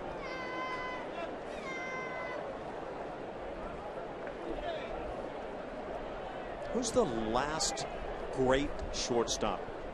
Youngster that just came on and took over. A-Rod. He's the last of the great ones. Well, I remember playing against A-Rod, Nomar, Garcia Parra here in Boston. Derek Jeter in those Derek days. Jeter. He's the last. That was the big era of the shortstops. Have there been any since? Barry Larkin maybe, or is he's before? I played against Barry Larkin. I thought he was pretty darn good. Yeah. Of course, he's in the Hall of Fame now. That validates my statement. Thank you. You got a vote there, right? Yeah. I voted for him 35 times. Yes. And ball 4. So Correa reaches for the 3rd straight plate appearance today. A couple of good shortstops in this game right here. Yes. With Bogarts. But Mookie Betts out there in center field. 5th round pick in 2011. Player of the year in 2014. But both kids putting up pretty impressive numbers. Yeah, I really like Betts. I would say I do too. The guy that really grabs me right now is Bogarts for the Red Sox. And then, of course, Correa. Correa's undeniable. Evan Gattis at the plate takes a strike. Yeah, I wonder, could in 5-10 years from now people be talking about that duo of Correa and Bogarts? I would imagine it. I mean, there's really no reason why these guys can't do it. I like Xander Bogarts' approach at home plate, putting together some great at-bats. I would put Carlos Correa ahead defensively and power-wise compared to Xander. Yeah, no question. It's hard to tell what a guy's going to turn into. I wonder what Derek Jeter looked like half a season into his first year in the big leagues. Well, he only won how many world championships also, if you want to throw that into the mix. Of course, that is, you can't quantify that when you see a guy stepping in a big league box.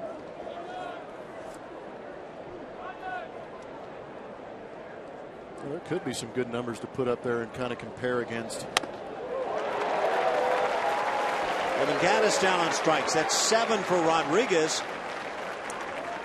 2 outs in the inning. And Luis Valbuena maybe hobbles a bit toward home plate after that tough slide as he scored the only run for the Astros on the afternoon. Yeah, that was a good one. So with that 7th strikeout from Rodriguez, ties a career high. He's done it 3 times. The last time was against Baltimore.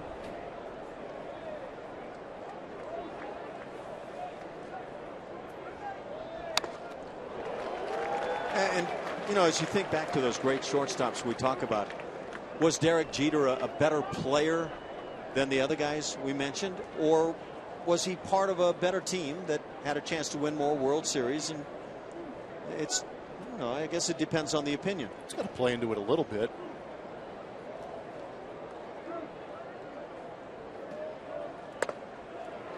Strike is taken, 0-2 the count. Was Jeter the reason the Yankees won those different years? Or he certainly was a part of it, no question about it. Anyway, you're looking at a couple of guys in Correa and Bogaerts who have I would think, a chance to be really good for a long time. Again, I totally agree. Good athletes. Seem to have a good awareness on the field. Some of those intangibles that you can't really quantify. Correa has stolen 4 bases and goes on this pitch. Pitch is high, the throw down on a bounce, and he's ruled out at second base. Wow. And we may have a review of this call. I think that's a good move by A.J. Quickly out of that dugout. Yeah. Carlos Correa, you could tell, still in the bag, thinks he got that foot in there. And my view of the play has Carlos Correa safe. I thought he got in as well. Let's see if we get our opinions changed. Ball jumps up. Yeah, he's safe. Yep. There's daylight. This should be reversed and turned into a stolen base, and it would be number 5 in 5 tries for Correa. Well, for me, Ash, this does wonders for the pace of the game for us. This is great. Yeah. So we get to talk a little bit more. People get to enjoy our banter, but really on the replay, you see that there's plenty of daylight between the tag and the leg. There's no question on that one for me, but tell me this then. Would you rather have no replays and have the calls go as we've seen possibly 2 now already overturned in the ballgame? No, I want to see the replay. I want the play called right. I do too. Yeah, I agree. I think this is one part of the game that you get right and you take what you get with the time. Yeah. I'll tell you what, though, even without the replay, what you have right now going on otherwise is a manager or coach out there arguing along with the player. And it'll be a much longer argument than it would be a replay. So the give and take to me is easy to take with the reviews. A little surprised this one's taking that long. Yeah, that took one shot to confirm what I think both of us felt like we saw. And it should be moments now before we see another overturned call. Well, this is the one for me. Yeah. The toe gets to the bag right there. For sure it is on, and there is daylight. Yep. There they go. So it's a safe call. Second overturned call on the afternoon. I always find myself wondering, what do the umpires think in terms of their internal improvement game that's going on all the time? Do they file that call away and think, okay, when I see that again, I've got to see it a different way? I just think they had an extremely good 4th of July night. You always simplify things. 5 for 5 in bags is Carlos Correa. He's in scoring position. 1-2 now on Valbuena. Very close. Man, this has been just one of those days, hasn't it? Some kind of special. You never know what you're going to get at the yard. We've seen worse pitches called strikes.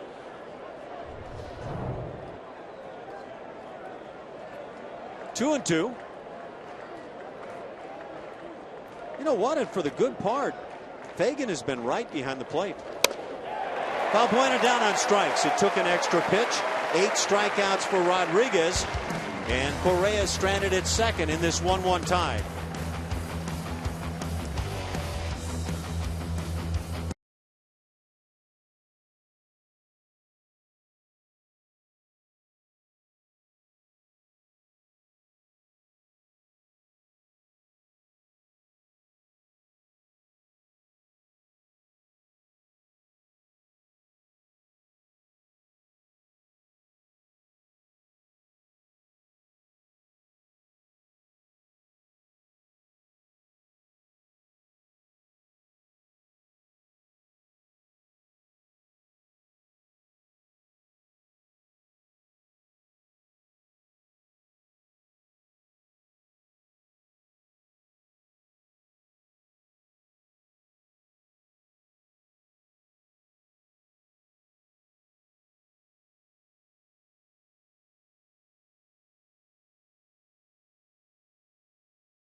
Presented by Southwest Airlines. Book your low fare right now at southwest.com.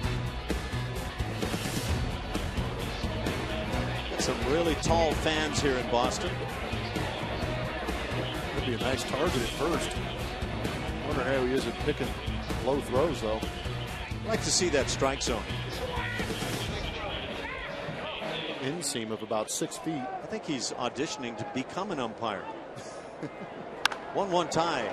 We're in the bottom of the 5th inning. Ryan Hanigan, RBI single in the 2nd inning, driving in the lone Boston run. Just the 6th ribby on the year for Hanigan.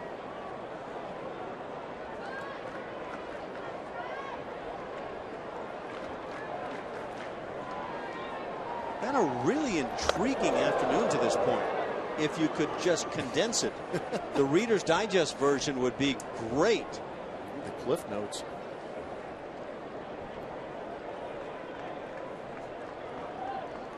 Rodriguez now already at 101 pitches, and that kind of tells you the story of the day. Some of the fans on Twitter are having a good time with it too. Yeah. Yeah. Randy Cunningham is offering a couple of subjects for us to discuss next time we have some downtime. Well, let's go with it. European monarchies. Thoughts? Cash. Don't you be that way now. Amish furniture, or the eating habits of a moose, maybe. Okay. Take your pick. I'd go with the moose.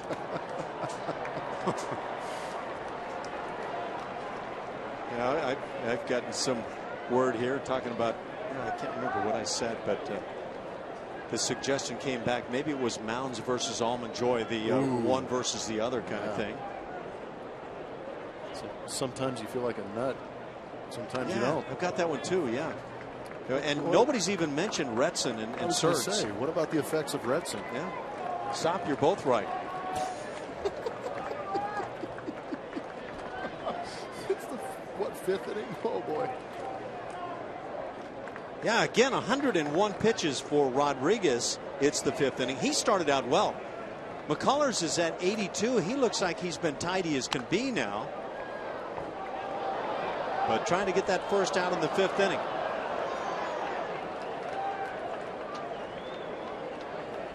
Okay, so get us started on the eating habits of the which kind of moose? It's just the standard moose up in Alaska. Just any kind of moose.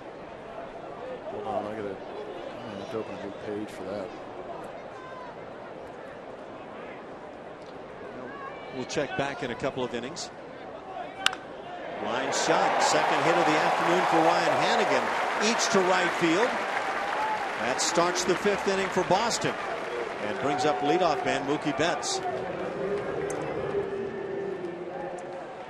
Go ahead, who is it, Blummer? Name that Astro?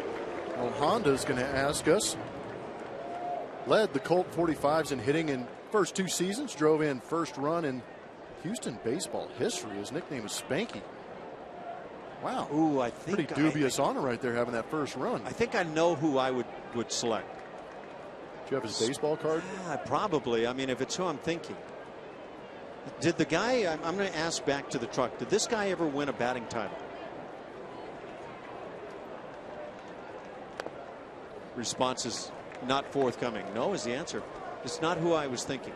I was thinking Norm Larker. Excuse me? Guy who I believe won a batting title.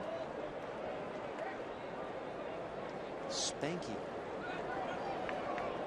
Mookie Betts has walked and flied to center.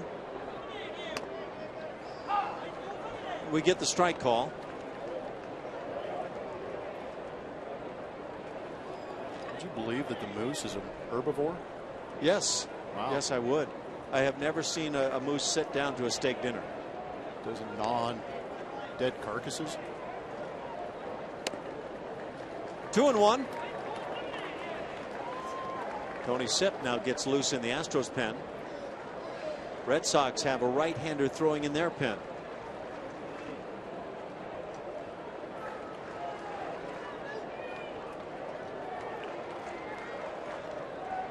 I would imagine Rodriguez is done with his day. Ground ball to third and off the glove into left field. Valbuena got up, couldn't come down with it.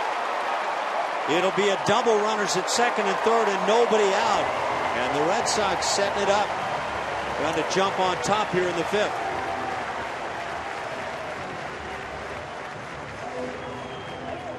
Well, the Red Sox hit number 7 against McCullers.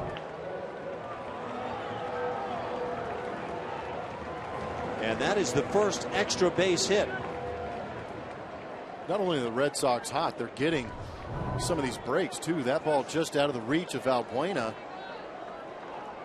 They're set up nicely in this inning right now with 2 leadoff hits, nobody on, and Brock Holt at the dish. I didn't get a peek. Did that ball tip the glove of Valbuena? I don't think it did, but pretty darn close. First extra base hit of the afternoon. Now you need some of that strikeout ability. Maybe get the pop up. McCullers with his great heater can get either.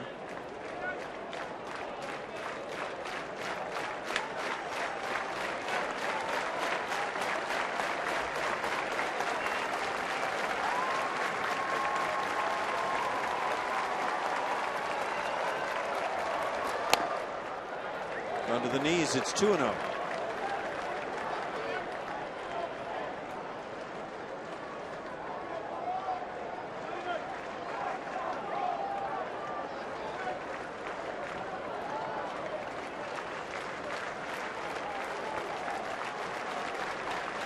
Sun coming out in full force now at Fenway Park. There's a strike at the knees taken at 95. 2-1 the count.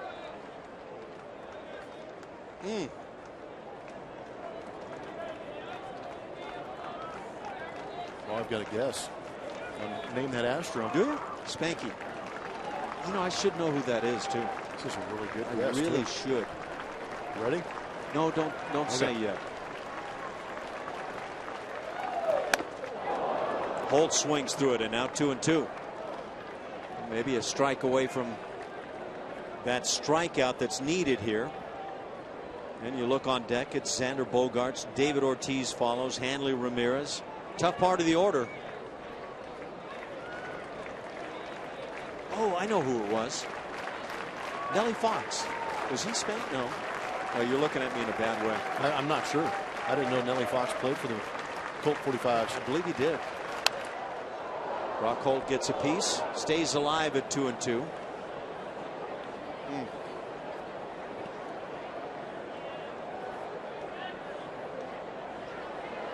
Should be something like Eddie Spanky Stanky. You're getting warmer. The guess I got should make a lot of sense. Really? Yeah. I didn't get the guess, but somebody tweeted it in. Okay. Give it to me. This is from Susan Lilly. Al Spangler. Popped up. And this should get you an out and no run. Marwin backs under. And there's a key first out in the inning.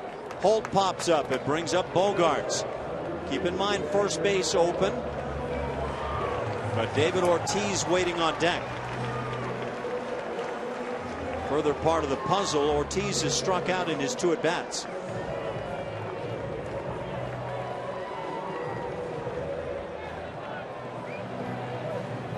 Brent Strom comes out to the mound, maybe to discuss what we're thinking through right here.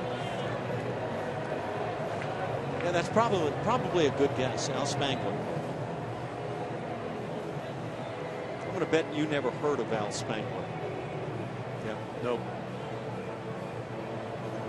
I think Al Spangler may be a guy who has lived in the Houston area for some time.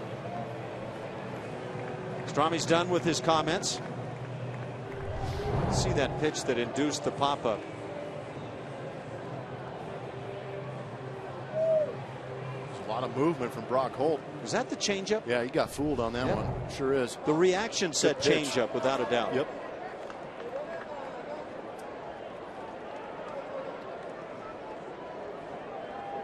.24 pitches in the first, 25 in the second. It all adds up to 94. And boy, this is a big inning to get out of. Infield drawn in for Houston.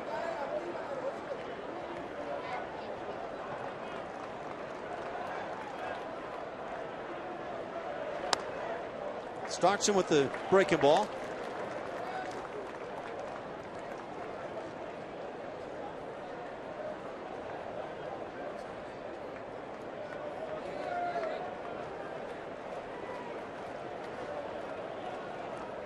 Kind of makes you appreciate what Roberto Hernandez did in yesterday's game. Half swing going through. Might have been a strike anyway. It's 1-1.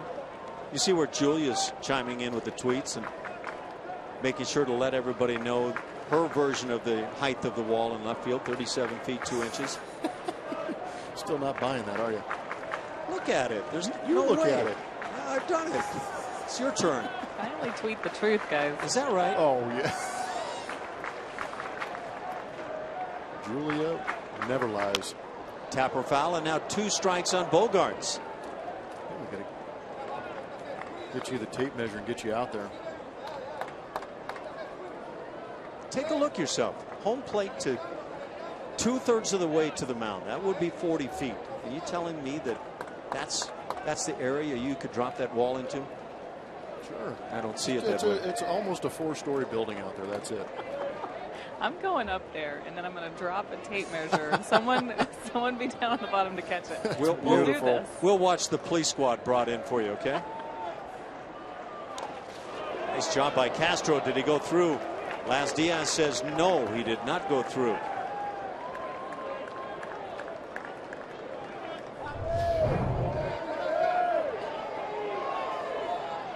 Good call. That is a good call. Bogaerts shows some strong hands right there. The Astros are 1 for 7 with runners in scoring position today. The Red Sox 1 for 6 and trying real hard right now to get even with the Astros.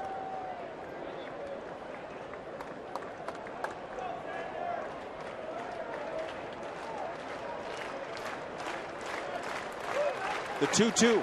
Instead, timeout called by the catcher. Clint Fagan, the home plate umpire, initially pointed at Xander Bogaerts. It's his fault.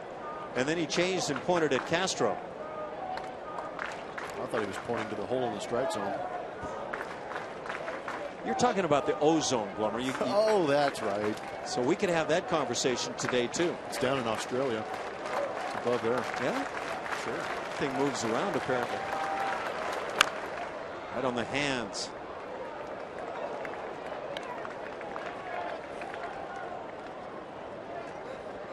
See, I don't think deodorant spray impacts the strike zone. I'm not willing to buy into that one. I was going to say, your hygiene could affect the strike zone if you're a catcher. That could be the case. I've heard stories. No, not talking about mine, but there may be some of those too. Okay. I'd speed the game up if the catcher has a certain odor. Tell you what, these games and the way these guys are stepping out on both sides really testing the patience of these pitchers. Of the pitchers? For the most part, they actually have to play the game. Ground ball. Backhanded by Marwin. Comes to the plate. And they got him. What a play by Marwin and by Castro. Wow. I honestly was shocked that Marwin came home, understanding what he understands as Hannigan was the runner at third base. That's why he came home. That was a heads-up play. Ball smoked again from Bogaerts. Great backhanded play. But how about the ability to come up and throw a strike to home plate? Castro make the catch and still block home plate. Watch Castro actually digs us out of the dirt just a bit. Great play. I mean, that's terrific on both ends. All the way around, absolutely. That was awesome. But how about the heads up and the intuitiveness of Marwin Gonzalez understanding who the base runner is at third base and that he had time to make an attempt to come home. Can I say there are aggressive times, aggressive players, and players that may be a little more timid that would look at that play and then decide to get the sure out. That was just pure aggression by Marwin. That was beautiful. So first and third. And now Big Papi at the plate. Grounds one to the right side. The Astros and McCullers are going to get out of the inning as Carter has to come off the bag on that throw. But they get the out. And Lance McCullers, along with Marwin Gonzalez and Jason Castro, do an amazing job to get out of that inning with no Boston runs.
Here as we go to the top of the 6th inning, and time now for our AT&T call to the bullpen.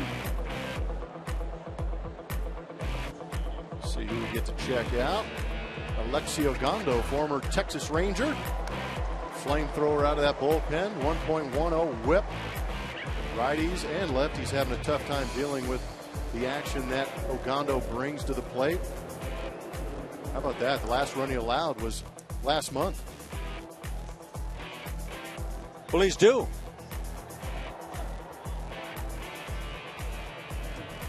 Bats have been quiet on both sides today. The Red Sox lead in hits 7-6, but it's a 1-1 tie, and that was quite a bottom of the 5th inning. It really was. Runners at 2nd and 3rd, nobody out. McCullers got out of the jam, and it took a real gem, and I mean gem, by Marwin Gonzalez, teamed up with Jason Castro to get that out at the plate.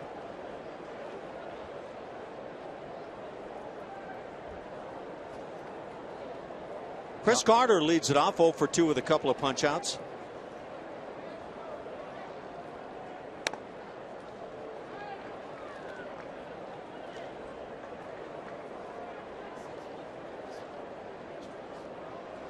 We've also found out the eating habits of the North American moose and issues with the ozone. We've got a whole lot going on today. Plenty of time to track down some interesting subjects. Well, that has been the case.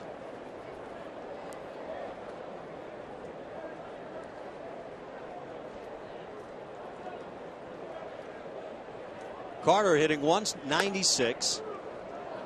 Has a 3-1 count as he leads off in the 6th inning. Marwin Gonzalez follows, and then Jason Castro. The only run driven in by the Astros off the bat of Jake Marisnick, a 2-out single down the left field side in the 4th inning to plate a run. Carter draws the leadoff walk. That's the 2nd walk. Make that the 3rd walk issued by the Red Sox pitching.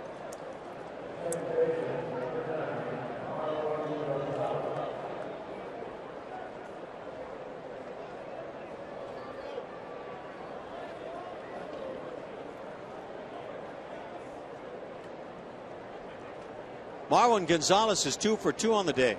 Each of those hits from the right side of the plate against the lefty Rodriguez. Now turns around, bats left-handed, and has a big hole on the right side to shoot at.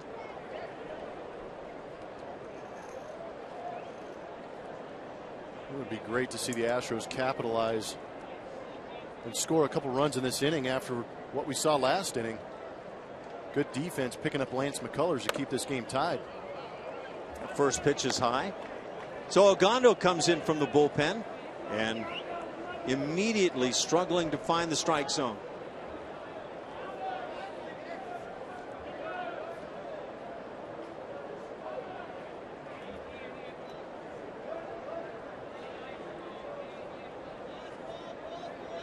Ogando now in his 35th appearance of the season.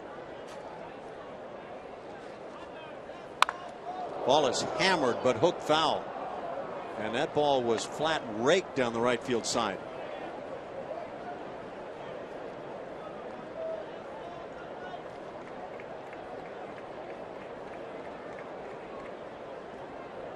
Alexi Ogando has had some great success one-loss wise in the big leagues in his 6th year now. He's 30-16 career in the bigs.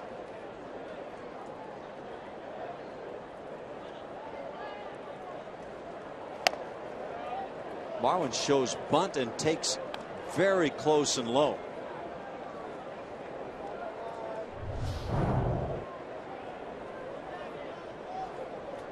Fagan's been consistent. Yeah, he's got a real good idea of his strike zone, and he's sticking to it. Is there any part of that baseball touching that box?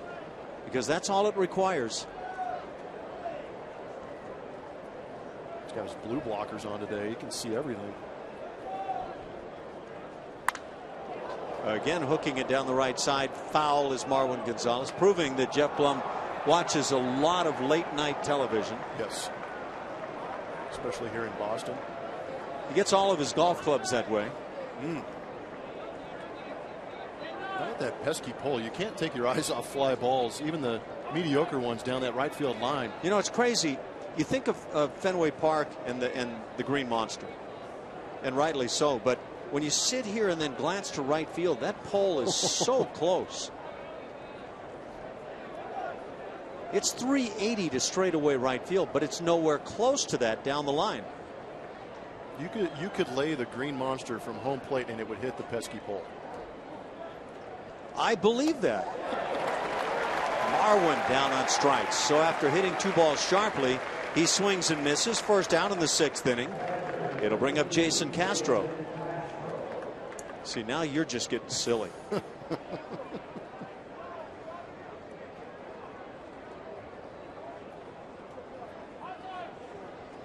Castro's 0 for 2.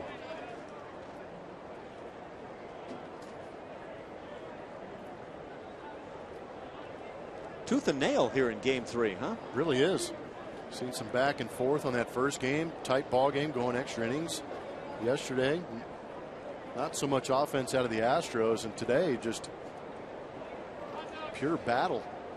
Runner goes from first. Swing and a miss by Castro. The throw down, and that's not in time. Chris Carter shows some wheels and steals the bag. How about that? Chris Carter does a good job of picking his spots sometimes. He does. That's his 2nd stolen base on the year. He's 2 for 2. And the Astros have their 2nd stolen base of the game. Well, you watch that first foot come off of the bag, and then the glove stays on. Guys keep coming off the bag with those slides. Yeah, we've seen a couple plays like this go the Astros' way, and I think, judging by that first replay, it might be a good challenge right here. John Farrell is going to ask for a review on this play. And there's no question about Carter getting to the bag ahead of the throw. The question then is, as his right foot comes off the bag, does he leave himself without touching the bag while the tag is being applied? And here we go. And again, keep in mind that even if you did not have the replay system, you'd have an argument going on right now. So, okay, no debate right here. Carter beats the play. Foot slides off. He is not making contact, and he might get called out. Yeah, there's daylight between that knee and that base.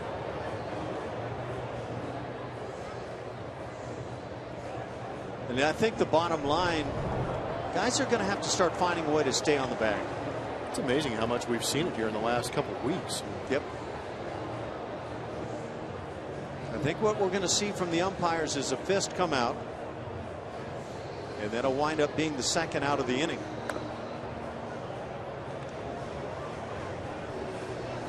Here come the umpires. Here comes the call, and Carter is out.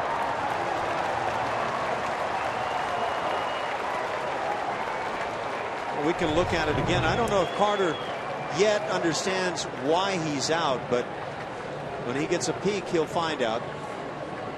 It's too bad because he initially beat the throw. He had the stolen base, but right there, glove on him, knee off the bag, front foot off the bag. 2 outs for Ogando. Nobody on base. Jason Castro at the plate with an 0-1 count. And there's no way you could blame an umpire on that particular play. That required the super slow to be able to get it. With as many as we've seen, how many stolen? I mean, you can't guess how many, but isn't it interesting to think of how many stolen bases before replay stood up? Where guys were called safe, and there was no argument. Yeah, in that situation, because there had to have been situations, plenty of situations like that happening before instant replay, where the player was called safe, yet the tag was applied and stayed on, but was never overturned. Fly ball to right field. Fairly well hit, but that'll stay in the yard. Tough play in right field, though, with that sun shining. Victorino eventually makes it. The Astros go down with just 3 hitters, still tied at 1.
Jason Castro, we know he's been struggling a little bit on offense, but what he's been doing behind the plate has been fantastic. Calling games for these pitchers. But right here, what he's done extremely well is throw out base runners. They continue to challenge him. He continues to step up, make great throws in big situations. That was Friday night, late in the ball game. Great throw, great tag, eliminating runners on base. But right here, puts himself in a great position to receive this throw, picks it out of the dirt, and lays the tag on Hannigan. Big out in this game, keeping it 1-1 between the Astros and Red Sox. Tell you what, he also got that left shin guard in there to block the runner off the plate, and that might have aided in making sure to get the tag there before the foot touched the plate. Jason Castro doing a great job behind the dish. I don't know if you watched his footwork on all those throws, but as he catches the ball, the feet are moving into position just perfectly. Hanley Ramirez has walked and grounded into a double play.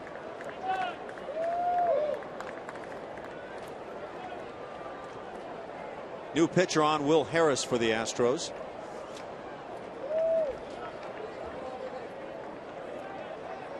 So both starters have their day shortened a bit. A little bit shaky with command. Tight strike zone, all adding up to a long day and a short day in terms of the starters staying on. And another nice catch.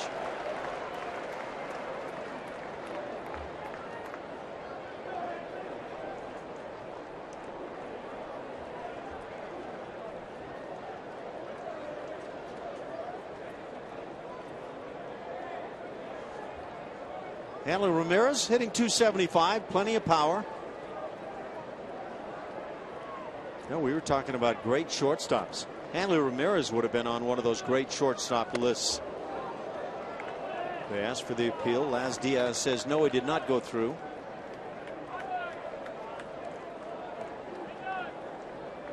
Yeah, make no mistake. At one time, Hanley Ramirez might have been the guy.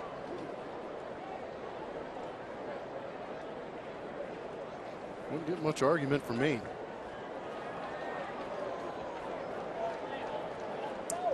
.31 years of age now and playing in the outfield for the Red Sox. 3-1 the count. So Will Harris having the same ailments on the hill as everybody else this afternoon. Hanley Ramirez won the Rookie of the Year award in the National League back in 2006. He was 10th in the MVP voting the following year.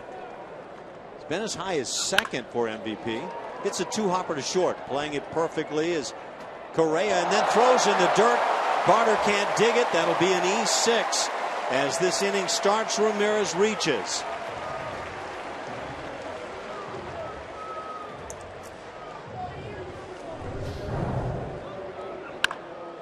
Carlos Correa had to back up.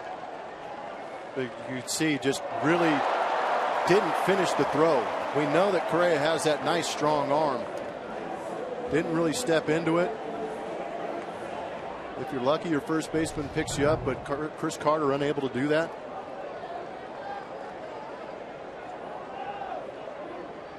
Ramirez aboard. Pablo Sandoval at the plate.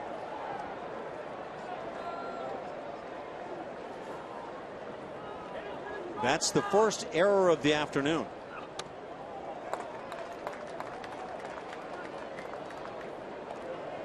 Sandoval's 2 for 2. Couple of singles and has scored the lone run for the Sox.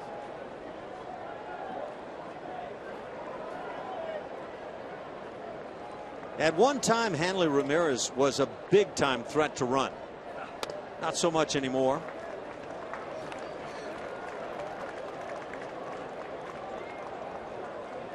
He had back-to-back years with 51 stolen bases back in 06-07. He was a member of the Marlins at the time. 264 career stolen bases for Hanley. It's quite a few.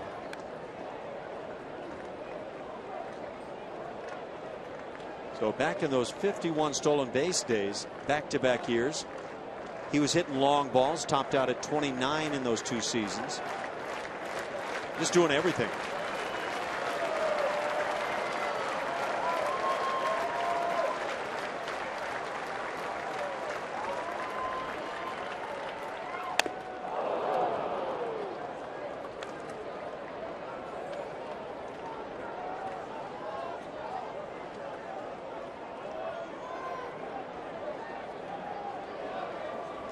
Two and two now on Sandoval.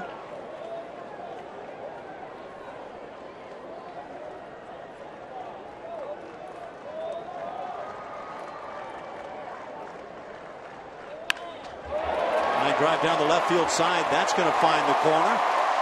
Digging into third is Ramirez. And now the ball is dropped. And Brian Butterfield, third base coach, sends Ramirez to the plate.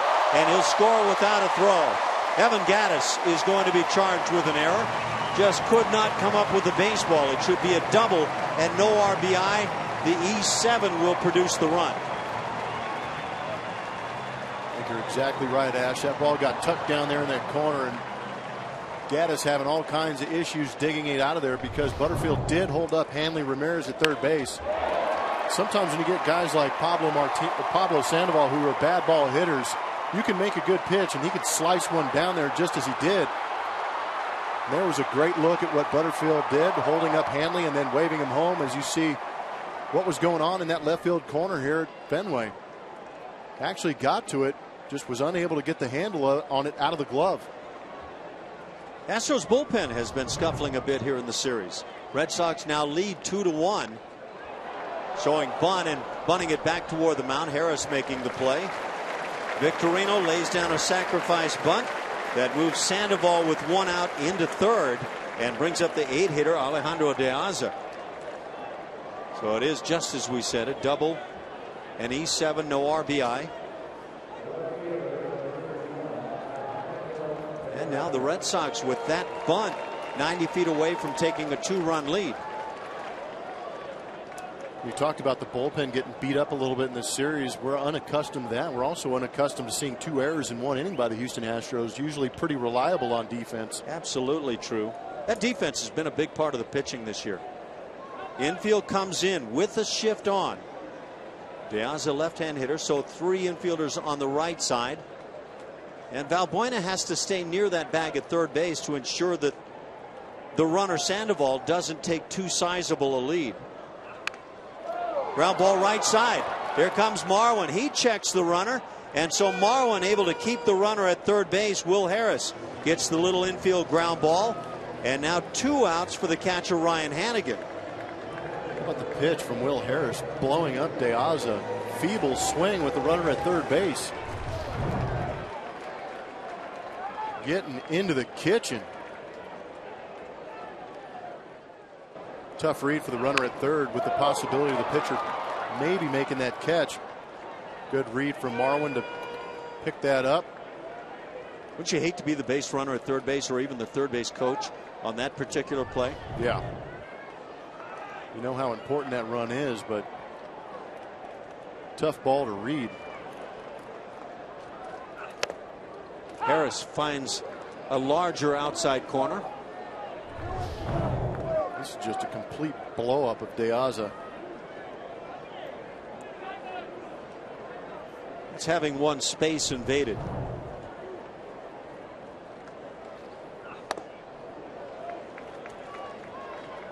I like the location on that pitch. We've seen Hanigan going the other way relatively easily on fastballs away. Harris trying to get in the kitchen of Hanigan. Tie him up a little bit. Don't allow him to get extended.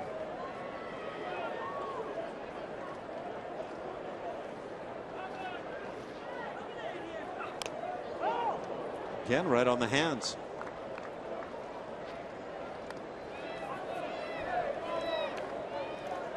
Hanigan has had a real slow start to his season with the bat, but with a couple of hits today has pushed the batting average up to .231. Yeah, if you can come out of the 6th inning looking from the Astros perspective and be just down a run, pretty darn good. Line drive to right field. That'll drop in front of Tucker. 3rd time today Hanigan shoots one to right. 2nd time he drives in a run, and the Red Sox lead it 3-1.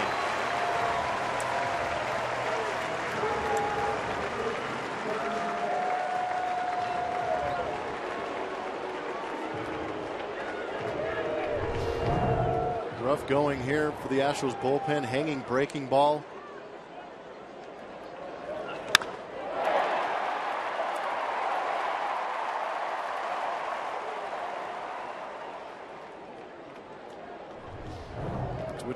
Good hitting teams will do, and they're finding the Red Sox in a hot spot right now at the bats. Any mistake they're making, they're taking advantage of it. Leadoff man Mookie Betts at the plate.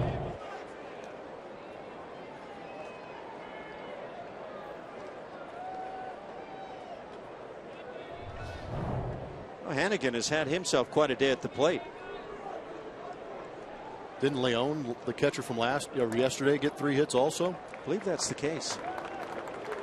6 hits. Batting in that 9 spot, and so the 9 spot having some fun against Houston pitching.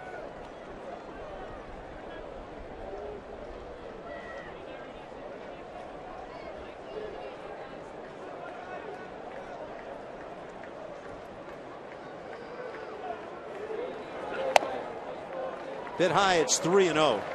Brock Holt waits on deck. Lance McCullers has nothing to do with it today. Same story for Eduardo Rodriguez. All about the bullpens at this point. 3-1.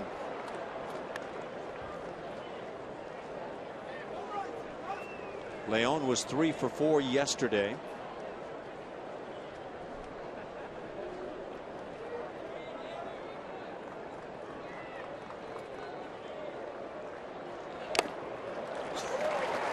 And a walk. Leaving runners at first and second, and Brock Holt coming to the plate.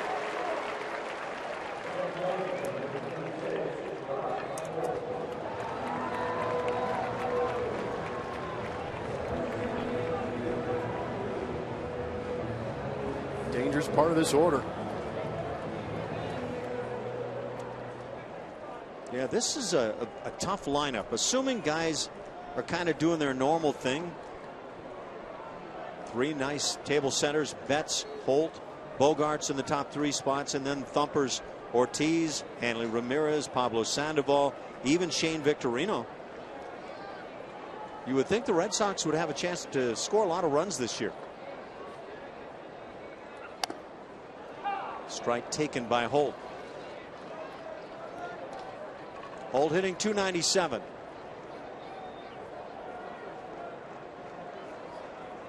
Hits the occasional long ball, has 2 homers on the year.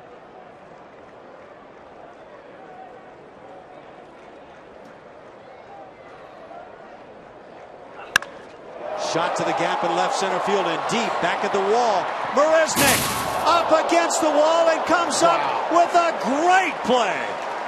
What a play by Jake Marisnick. And that holds the Red Sox off from an even bigger inning. Jake Marisnick has been huge on this afternoon. You have no idea how big this play is. Fresh off the DL, testing that hamstring, going into that left center field gap, and makes an unbelievable play.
Last half inning.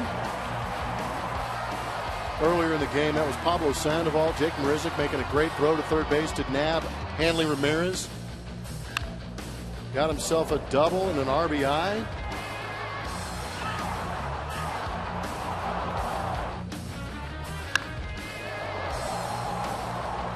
And this play right here.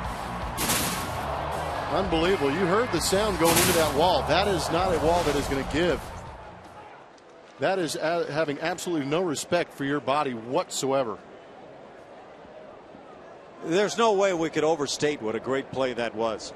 And I mean, with the way that wall's made up, the scoreboard there and the slots and all, there's no telling what could have happened injury-wise with that board. Just take a dive into some sheet metal. And of course now, yeah, sheet metal with slots cut out of it.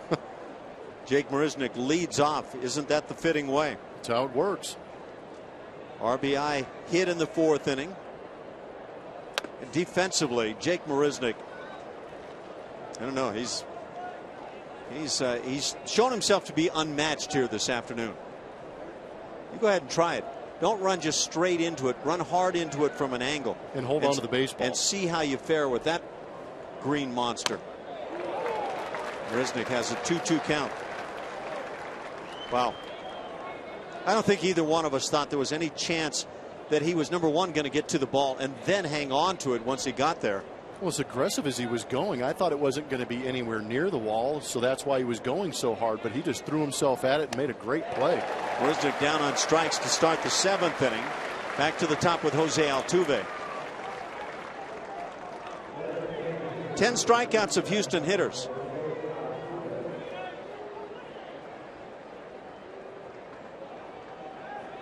Both of those runs by the Red Sox in the 6th inning unearned, but they are going to stand up on the board.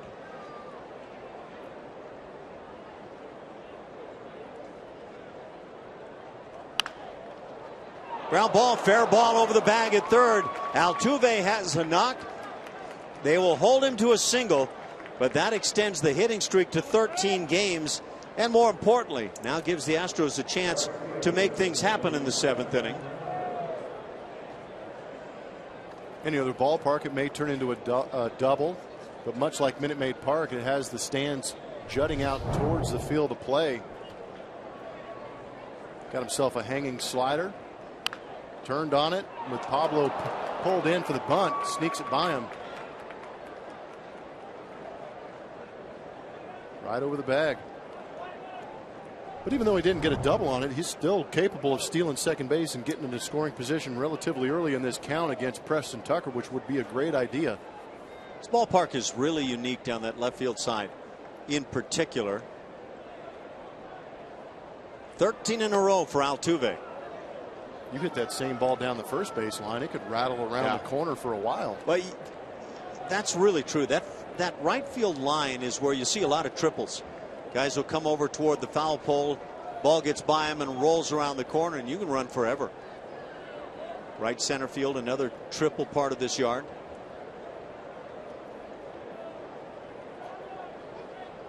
Great line from Skip Cole. We'll get to it in a moment. Big swing by Tucker as he fouls it back. Jake fought the wall and the wall lost. And Sure have to go back to a song a long time ago, but that's good stuff.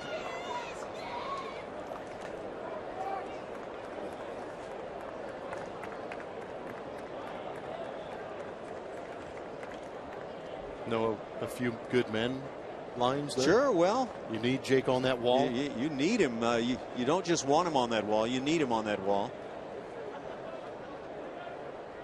Preston Tucker, by the way, is 0 for his last 10 and now has a 1-2 count.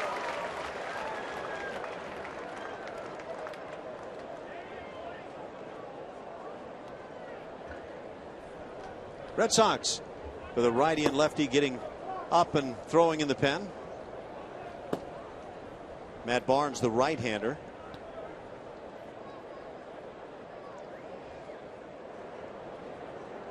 Tommy Lane, the left-hander. That's way too far for me to look. It is a long ways. Line shot, but at Bogarts. He'll get one out. Alert base running by Altuve. That ball was pure scald. Join the Astros at Minute Maid Park on Saturday, July 18th for 80s night. The team will be wearing throwback uniforms and 10,000 fans will receive a Nolan Ryan replica rainbow jersey presented by Nolan Ryan Beef. For more information, visit Astros.com or call 1-877-9-ASTROS.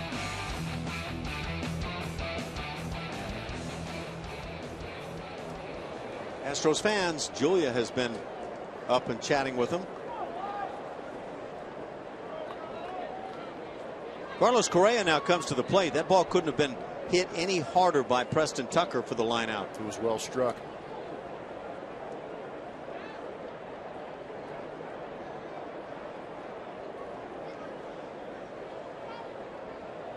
That left-hander in the pen for the Red Sox is Tommy Lane.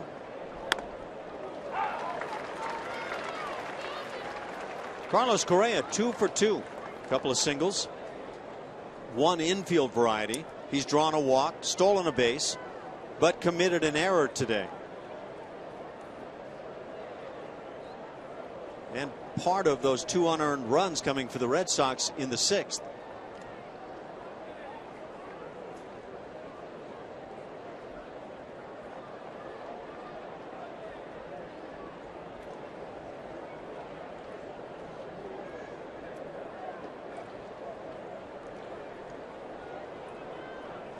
The Astros simply need a big swing. Got the right man at the plate. He's had some big hits in this series. You have a lot of those games where you're basically saying don't try to do too much, but there come times when you need big time players to do some big time things.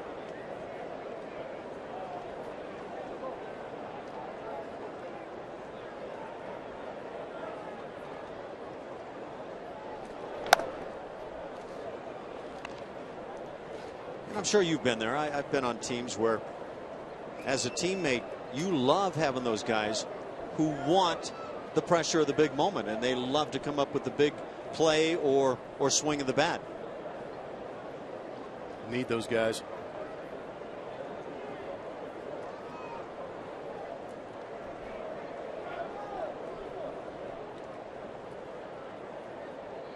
Altuve goes, pitch outside, throw down. And that's not in time. Altuve steals the bag. That would be the 3rd of the afternoon for Houston, if not for a replay that overturned one on Chris Carter.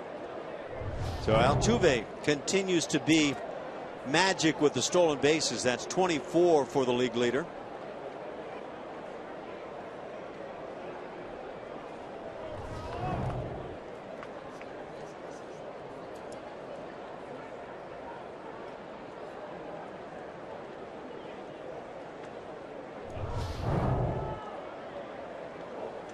Correa with a 2-1 count.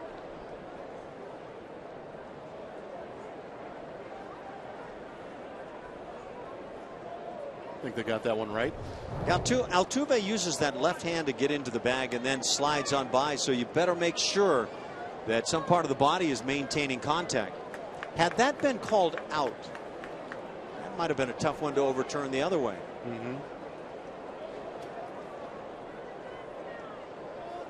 Like to hear that conversation. Corey Blazer down there might be talking about what went on with Carter, and you know, be careful about going by the bag like that.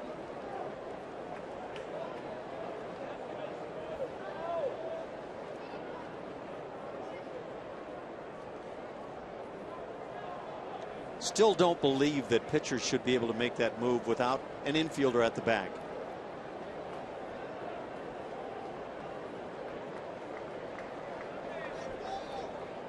I almost feel like some pitchers use it as a step off. Well, yeah, that's probably well put. It's a way to catch a guy off. You don't have a balk charged. You just kind of do what you want on the hill and see if a runner wants to take off.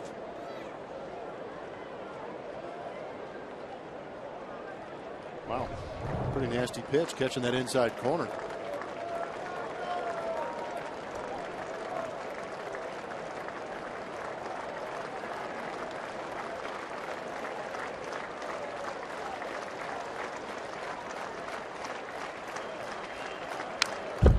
Good swing by Correa. I'm told it was the Clash I Fought the Law. I don't know if that was the original group I'm thinking of way back when. It may be.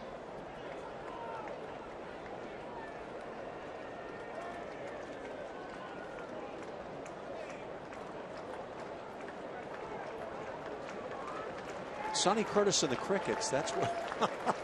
Really? Yeah. Okay. Sonny Gray and the what? And the Crickets, of course. What are you? You just can't stay with things that are current, can you? You talking to me? Okay, so it's the Bobby Fuller 4 that made it popular. That's the one I'm probably not so keenly aware of. There goes Altuve. Pitch hammered left center field. Watch this at the wall. That gets out of here.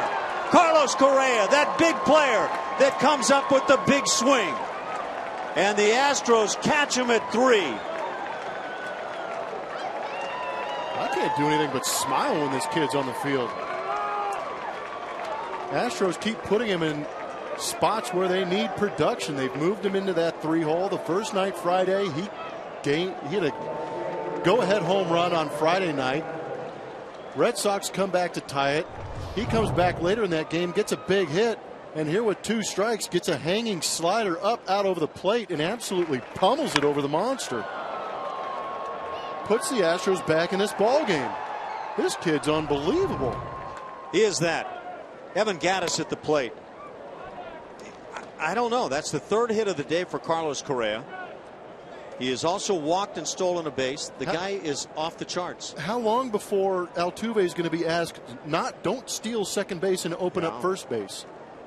Well, you know what, though, Altuve has going on his side is, as this drive goes to left field, watch this. Is that out or what? 2 umpires looking at themselves, and it is now a home run call. The second base umpire eventually, Corey Blazer, circling the right hand finger and saying home run. Evan Gattis goes back to back with Carlos Correa, and the Astros take the lead. And now the skip, John Farrell, coming out. He's not coming out to argue the call, only to bring in a left-hander, as the Astros now lead it 4-3.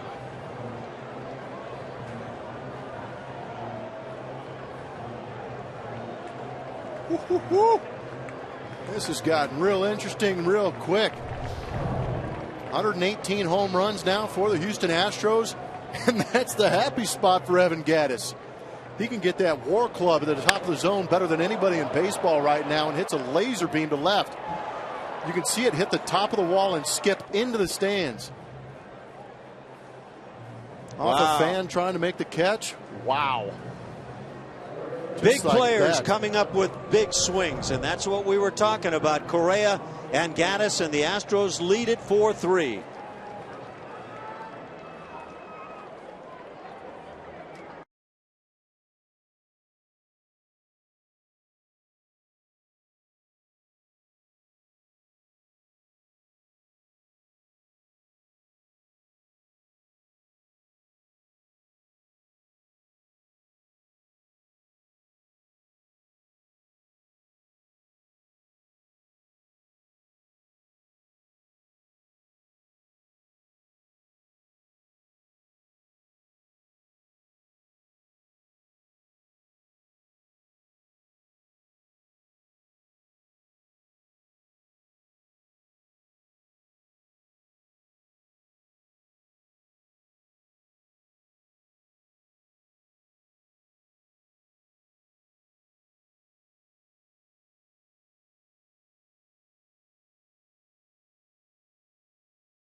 That 4-3 Astros lead, you got to be wondering what in the world is going on. Jake Marisnick made a great defensive play to hold the Red Sox to 3 runs.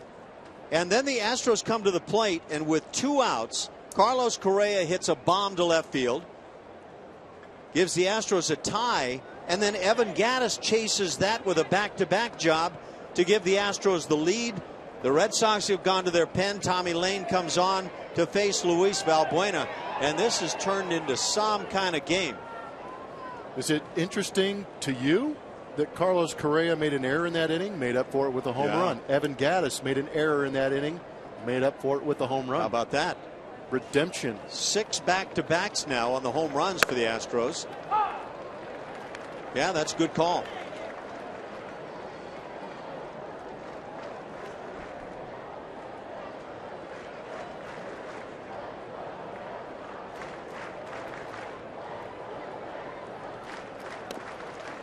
Just under the knees.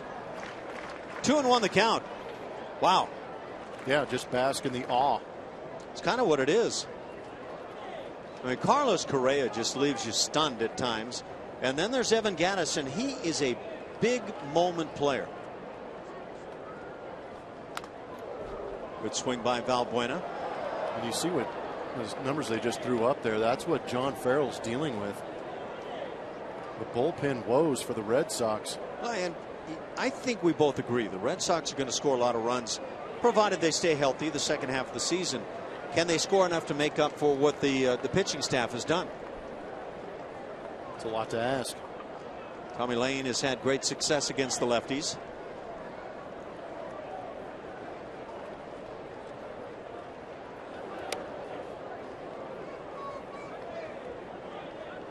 Those are those bullpen numbers we were mentioning, causing some issues with that ERA creeping towards 4. How about the hits per 9?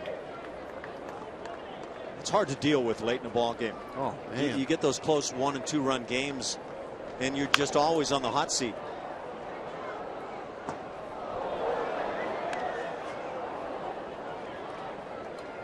So much has to do in terms of a bullpen with how the starting staff goes. And the starting staff, quite frankly, for the Red Sox has not been good at all. If you have a good starting staff and you are able to kind of hold back on your bullpen and use them the way you ideally would like to, we have a chance to have a good year out of the bullpen. Well, Astros fans know that for a fact. The last 2 years, the starting staff has just worn out bullpens left and right. But this year, the pitching staff is picking those guys up, going 6 strong, and that gives you a little bit deeper bullpen because you can push some guys back and don't have to use them every day for 2-3 innings at a time. John Farrell coming out once again. Left-hander Tommy Lane comes on, walks Luis Valbuena. Still 2 outs. Chris Carter coming to the plate, but that does it for the lefty as Farrell goes to the bullpen once again. And here in the 7th inning, the Astros on top of the Red Sox.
Turn to Dallas Keuchel, who is no doubt headed toward the All-Star game. Will he be the starter? We'll find out soon. But earlier in the year against the Indians, he was really strong. He's going to open things for the Astros against Cleveland starting tomorrow night. 4 consecutive night games against the Tribe. And the Indians are going to feature some very good pitching back. Carlos Carrasco, Corey Kluber, Trevor Bauer. Yeah, that's a tough series, but it'll be Dallas Keuchel trying to get the Astros off on the right foot. They have a hard pitchers too. They've been pitching well lately. That 2.03 ERA for Keuchel represents the best among qualified starters in the American League.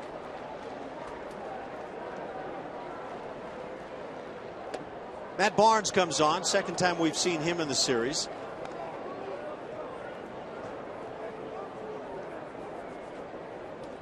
Making his 19th appearance. Not very good numbers. Although he's probably got some pretty good stories about George Springer. College teammates, huh? We got to see that firsthand early on. I wonder if he would say his favorite dancer, performer is George Springer. Is Chris Carter ready for a big swing? Always. Almost had a stolen base today. Didn't maintain contact with the bag and eventually called out. Takes a strike.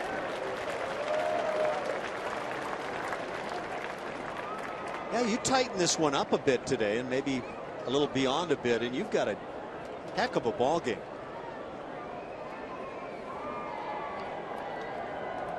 Yeah, both teams came back after halftime playing.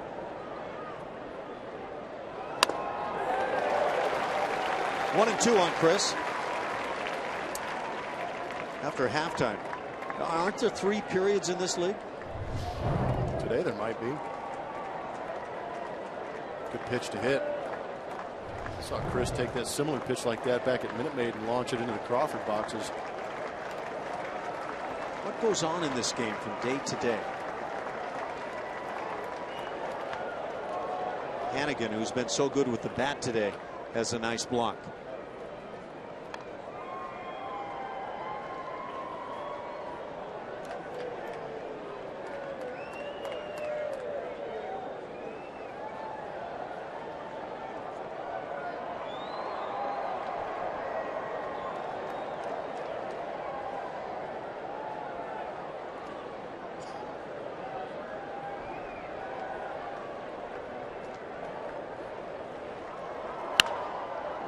Carter out in front. Stays alive at 2-2. Red Sox scored a run in the second inning to lead it early.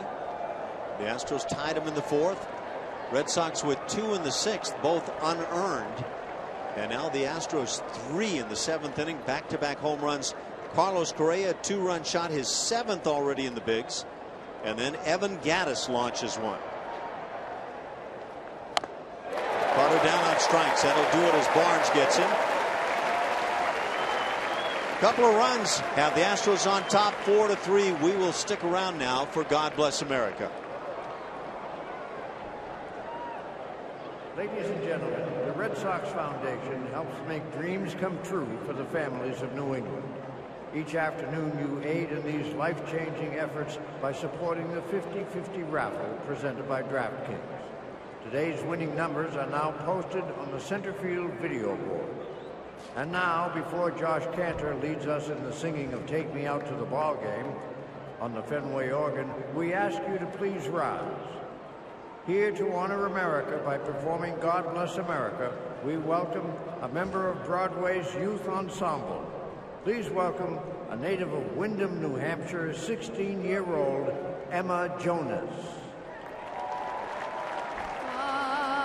Bless America, land that I love. Stand beside her and guide her through the night with a light from above, from the mountain.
7. Treat your employees, host clients, or bring out your church or youth sports team to Minute Maid Park with Astros group tickets. Call 1-877-9-ASTROS or visit astros.com/groups to reserve your group today. Will Harris continues to pitch for the Astros out of the pen. He's been one of the best relievers in the majors. A.J. Hinch saying as recently as just before the game, he's an all-star. He needs to be considered. When you're around this team, when you watch this team, and when Will Harris comes in to pitch, it's always high-leverage situations. He plays Houdini at times, and he even called Ned Yost this morning to make one last case for Will Harris, guys. That's a good point. Sometimes guys in the bullpen get overlooked, but I think Will Harris has been such a big part of a bullpen that's been such a big part of a positive season. In this case for the Houston Astros, you have to consider that. 3-4-5 coming up for the Red Sox. Xander Bogaerts at the plate. Takes a strike. 0-2 the count. Bogaerts 1 for 3 on the day.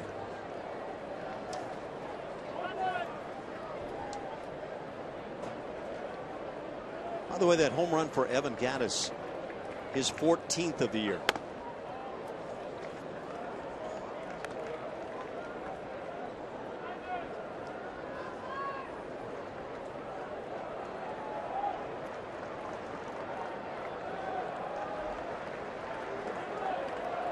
We're in the bottom of the 7th inning, just passing the 3-hour mark on this game.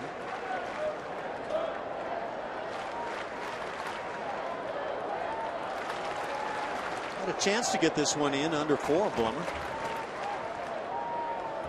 That's all we can hold out for. A couple of defensive changes for the Astros. Kobe Rasmus is coming to play right field. That moves Preston Tucker over to left. Evan Gattis out of the game. And strike 3 called outside corner. And there's Will Harris painting away. Skip. A.J. Hinch comes out. So Will Harris stays in to get that right-handed bat of Bogaerts to start the inning. And now with Tony Sipp throwing in the pen, he's been summoned. He will come on with David Ortiz coming to the plate. It's a 4-3 Houston lead in the 7th.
Red Sox have 3 runs. We're in the bottom of the 7th, and it's time to name that Astro. Brought to you by your local Honda dealer. Talked about it earlier. There's some of the clues. A lot of people on my Twitter feed have gotten this one right. They did a great job. Spanky was Al Spangler. Good stuff. Drove in the first run in Houston baseball history. Name your 45s. 45s in my kid days were a little different than what that might imply. We spun records that were called 45s. What's that? Nice. You know what the other option to a 45 was? 22. Well, you shot those at people who came and tried to get your 33 1/3. Sorry.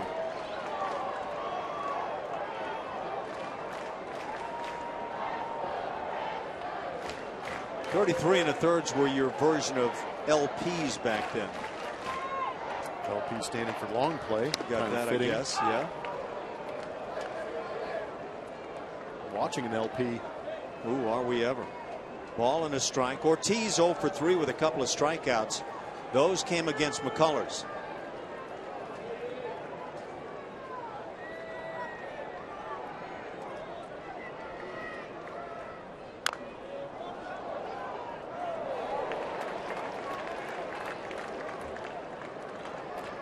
What's Tony Sipp been doing for you, Blummer? All kinds of stuff. Let's check it out. 33rd appearance. Whip right at 1. Batting average against has been pretty good. Last time he pitched was in that Friday night game. No runs allowed, an inning and a third.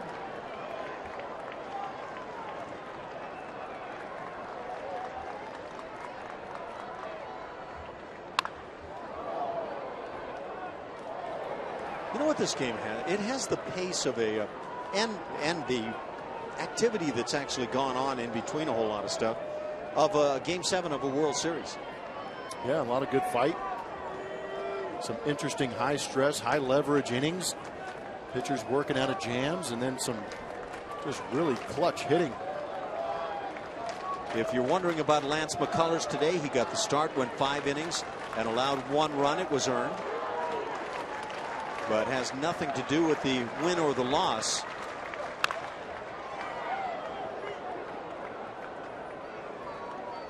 Your buddy.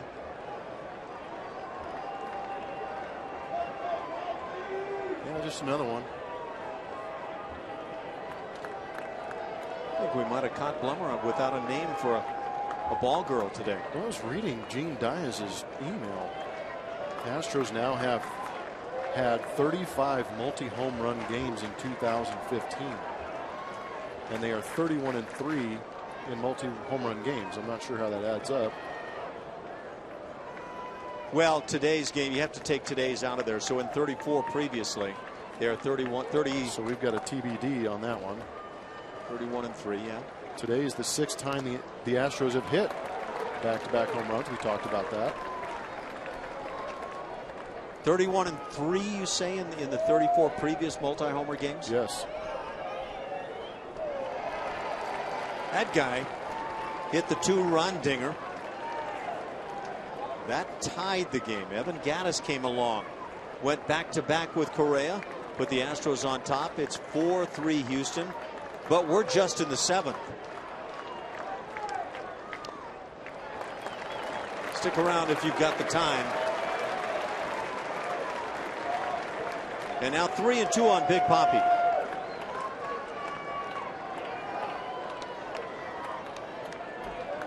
One out, a strikeout of Bogart started the inning. That by Will Harris.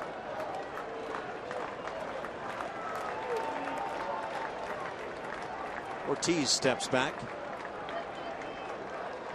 needing a little extra time.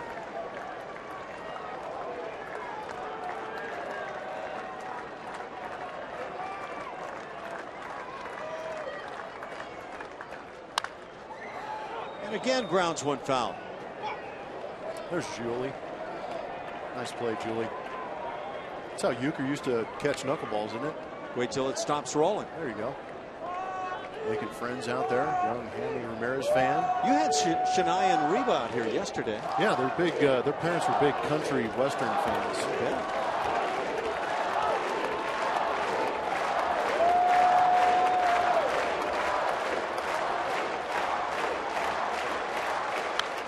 Ortiz gets a piece again, slings the bat down, slams his hands together. Got to hit every one you have a chance.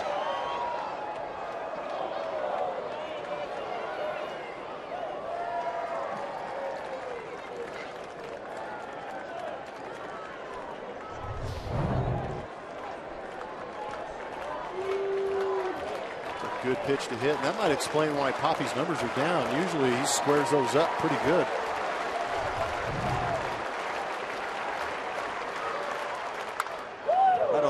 He hits it way foul.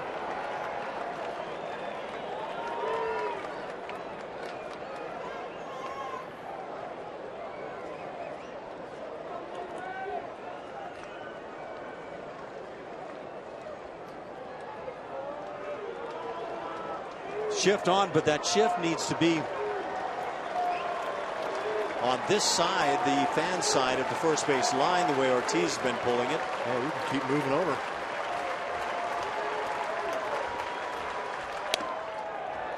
Ball 4. Ortiz slings the bat away in disgust. And now that elbow pad.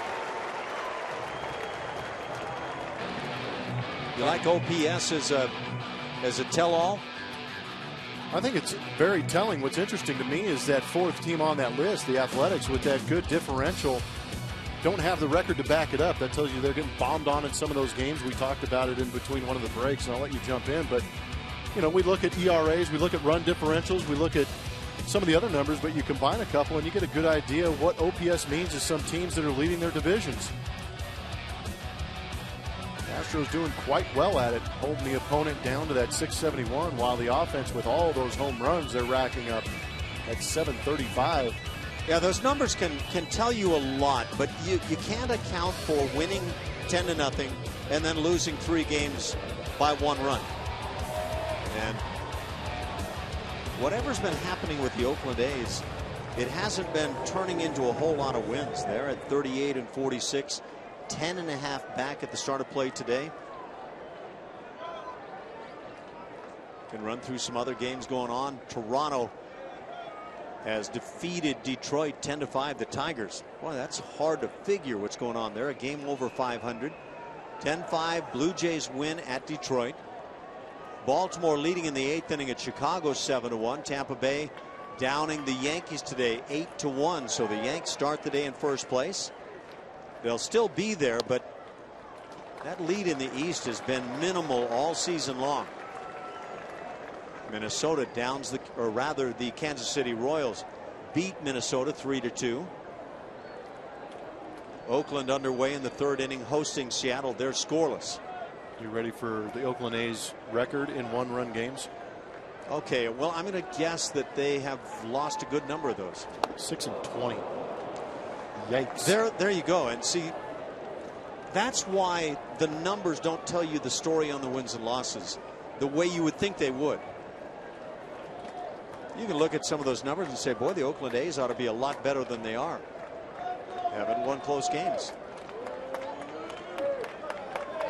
0-6 in extra innings.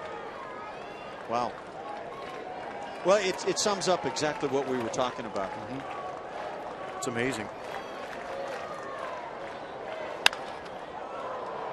Fly ball down the right field side. Colby Rasmus giving chase, and that's back in the seats.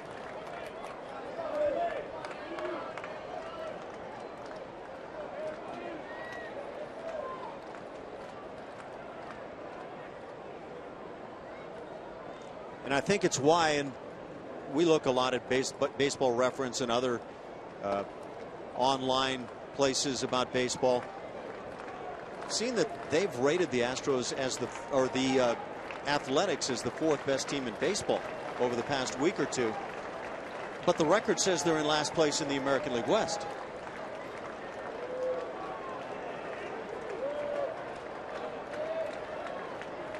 Makes for fun conversation. Yeah, you can use stats in a number of ways. Sometimes they're accurate, sometimes maybe not. Hit down the left field side in the corner at the wall, and that's out of here.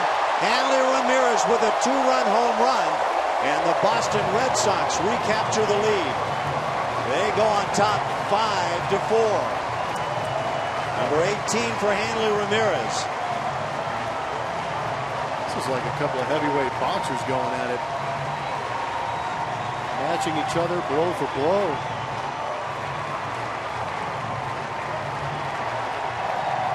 Why Hanley's here to help out this offense.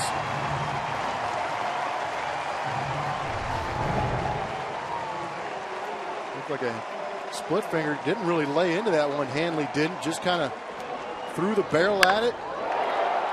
But here with that short porch in left field, you just got to elevate it enough to get it over that monster. Proving that one hand is enough here at Fenway.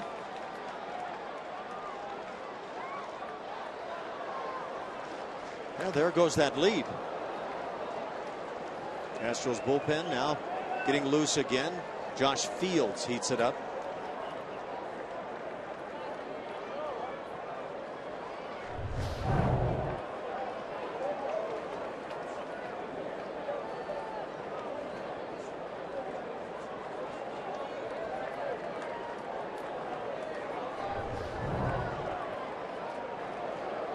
Yeah, Hanley certainly enjoyed that jog around the bases. David Ortiz upset again. We've seen it multiple times when he's drawn a walk. There's your splitting.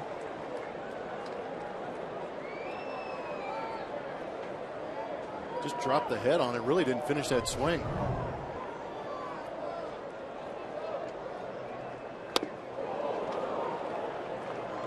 Pablo Sandoval is 3 for 3, a couple of singles and a double.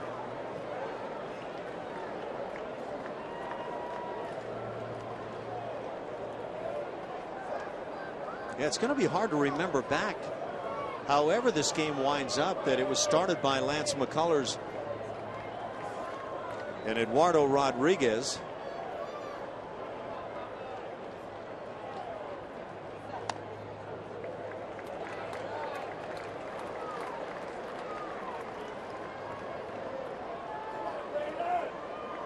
That was the first game of the doubleheader. Was that today?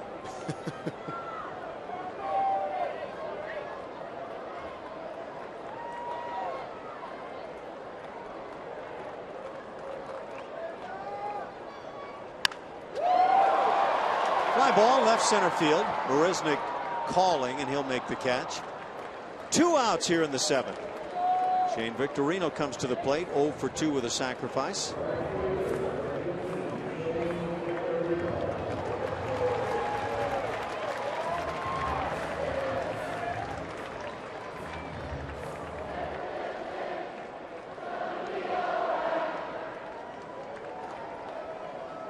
What was that? It was Bob Marley.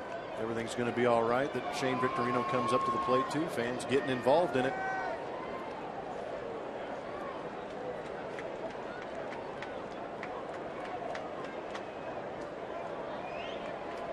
Yeah, at least I know about 45s and 33s. Very close and missing. 1-0 the count.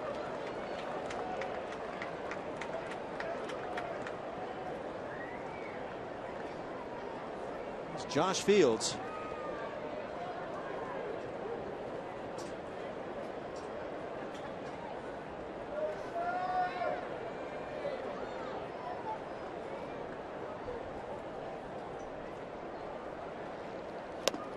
Good changeup. Victorino now 34 years of age. Came up with your Padres in 2003. For the Phillies, Dodgers, and now the Sox. 3rd season with Boston. Pops it up, shallow center field. Marisnick jogging in, puts it away. That does it for Boston in the 7th. But they stick 2 on the board in the inning on the big home run by Hanley Ramirez, and the Red Sox on top.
Run 5-4 over the Astros.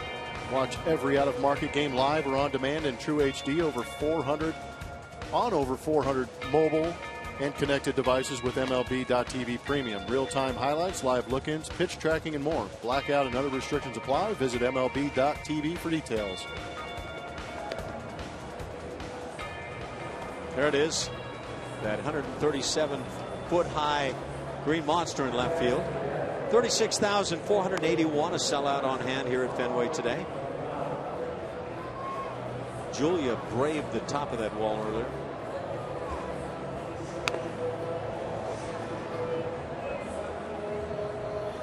So with Junichi Tazawa coming on to pitch for the Red Sox here in the 8th inning. Sox also make a change at first base. Mike Napoli takes over with the leather. David Ortiz done with his day of work at first. Tazawa's numbers: 37th appearance, whip under 1. Does a good job against right-handed hitters. He will attack most hitters with his fastball around 93 miles an hour. He's got a good slider and curveball. Also got a split-fingered fastball. Faces the bottom 3 spots in the order for the Astros. Marwin Gonzalez, Jason Castro, and Jake Marisnick. And Marwin has 2 hits and 3 at-bats. Shows bunt as he takes the ball. 2 hits as a right-hand hitter. As a left-hander, 0 for 1 with a strikeout. And a couple of very noisy fly balls.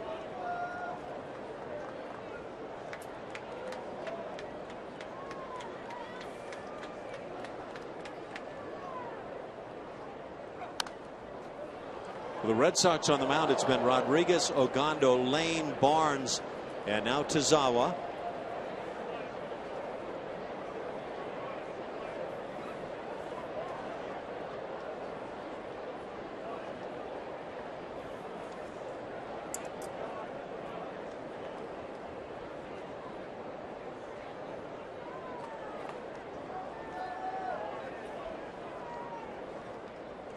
Not sure how long that 7th inning took, but what an inning that turned out to be. The Astros put 3 on the boards, back-to-back dingers in the inning. Carlos Correa launched the 2-run homer. Evan Gattis a solo shot. The Astros took the lead. The Red Sox come right back in their half of the inning.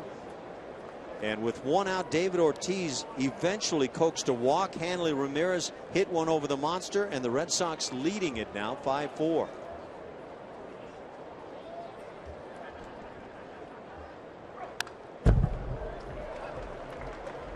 Marwin's getting his hacks.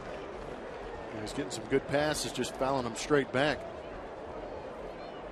Getting that 2-2 count. May have earned himself a split finger. Tazawa's put away pitch.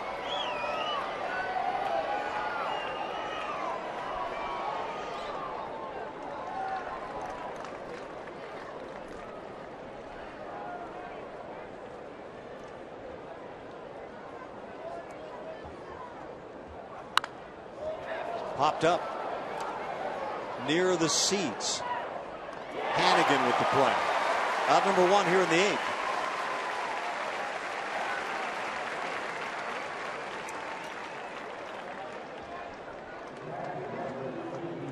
Jason Castro comes to the plate, 0 for 3.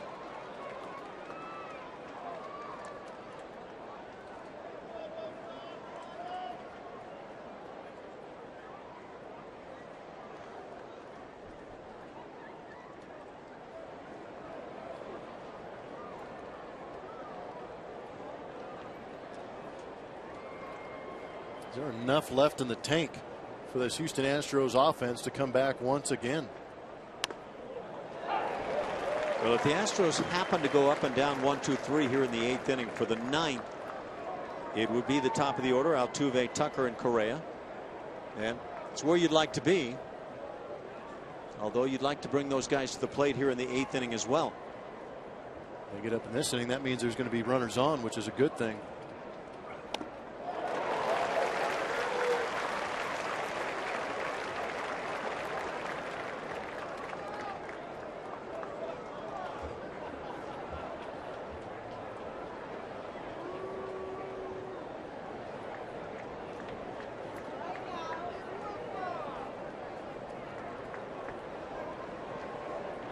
lot of time in between pitches, and a lot of this was supposed to have been addressed already this year.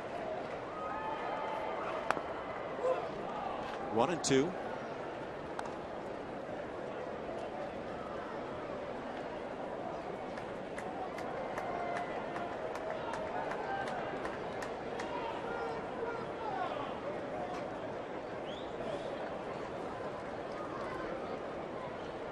Feels like a lot of the habits have just kind of gone back to the way they were in the past. Castro stays alive at 1-2.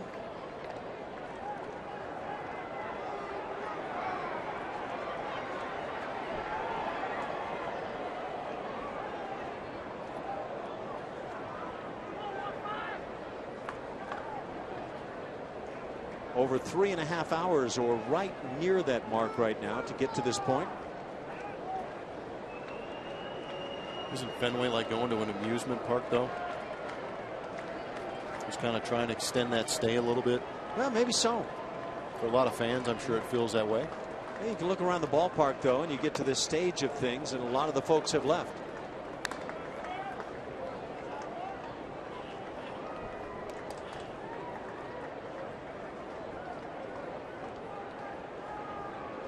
Or maybe they're just down in the Green Monster signing the walls in there. You get to do that as a fan? Have to check in with Julia. She's still here?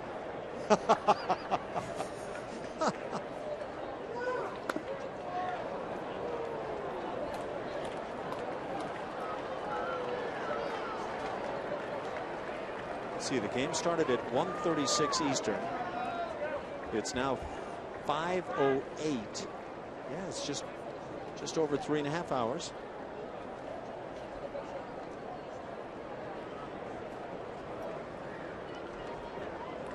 Three and 2 on Castro.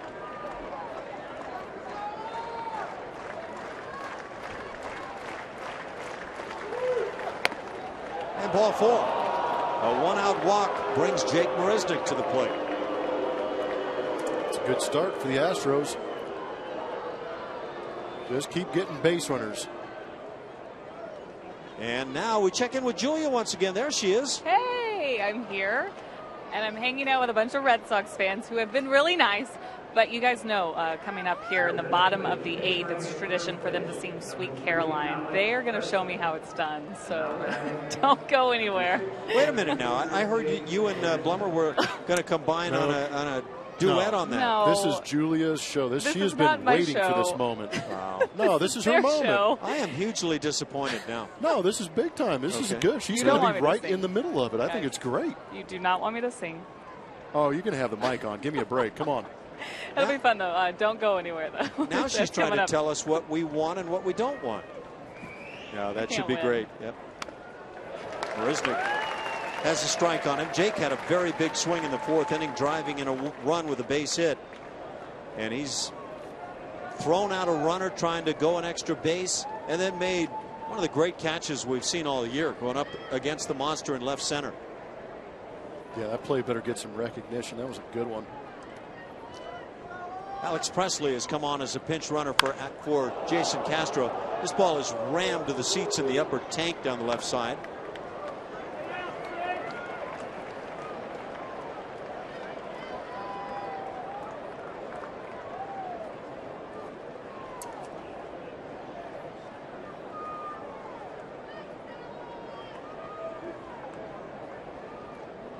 So Julia's going to have the fans teach her how to go about the singing. She's going to be right in the thick of it here at Okay. Fenway Park. 0-2 on Marisnick. Got him looking. Jake didn't like the call. Second time Marisnick's gone down on strikes. 2 outs in the inning. Jose Altuve comes to the plate.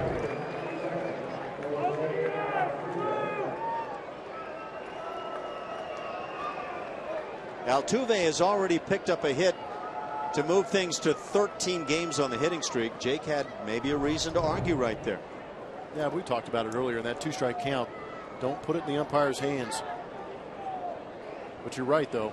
Home plate umpire has been extremely tight on the edges.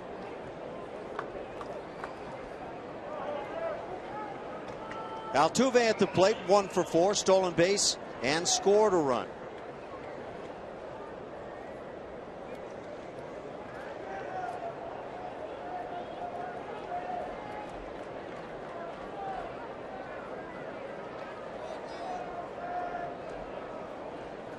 Tazawa, after stepping off, throws to first.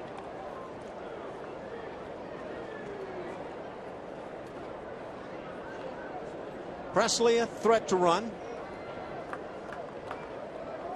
And with Altuve at the plate, he rams one to center, so any other thoughts are moot at this point. That's going to do it as Betts makes the catch.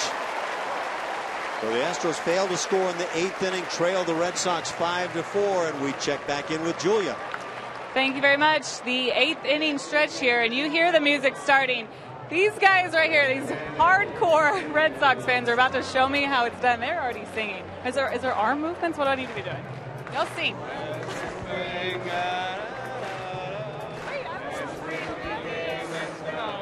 It's all over there, luckily. Oh, the words are up there. Believe you come along. I'll join it. All right.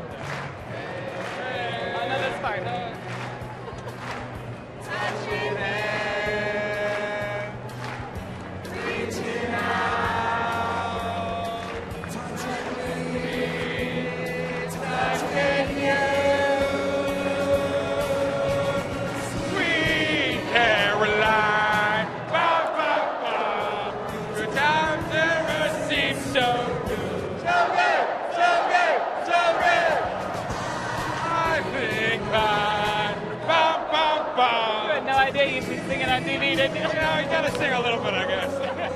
You're doing great. This is great, guys. Your attention, Y'all please. sing this part too? No? Defensive changes. That's all we do here. Astros. Swaying arms. No, the words are still up. This is impressive. They know the entire song. Neil Diamond's classic. Yes, it's already sung in Houston. You guys sing her. It's gotta be something fun. Not like this song, though. Keep singing. My runs on my shoulders. They're showing you up in the background. And I hurt when holding you.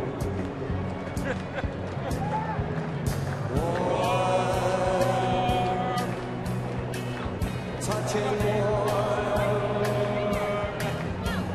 reaching out, touching me, touching you. Sweet Caroline, ba, ba, ba. Good times never seem so good. So good, so good, so good. Now back to the Red Sox. The left fielder, number 31, Alejandro Diaz. Great. That was a great job, everyone. Thank you very much. That was a lot of fun. Guys, a tradition like none other here at Fenway Park. Back up to you. Thanks a lot, Julia. And now we know how they do it in Boston. For the Red Sox in the 8th inning with a 5-4 lead, they send the 8, 9, and 1 spots to the plate against Josh Fields, who will do the pitching. Pitcher number 4 on the day for Houston.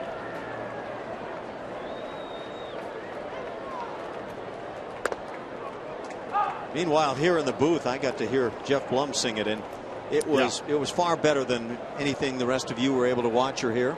But unfortunately, my mic was shut off, and only you were able to enjoy it, Ash. It's great stuff, though. Thanks a lot for the entertainment. 0-2 the count.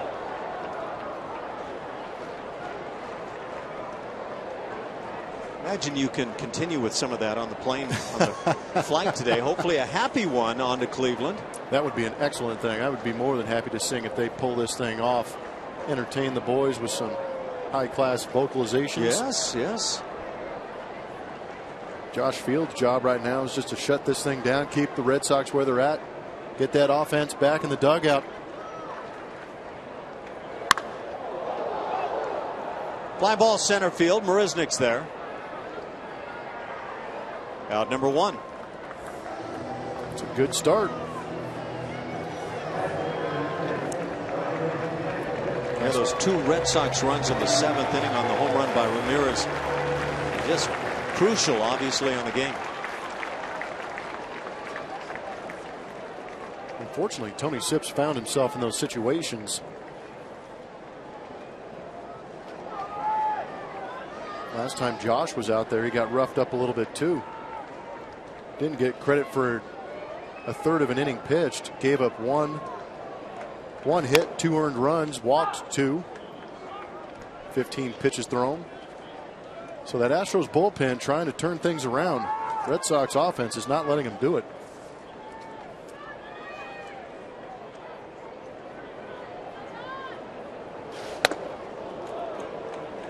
Bottom of the 8th inning here at Fenway Park. Last time the Astros will see Fenway Park, at least in the regular season this year.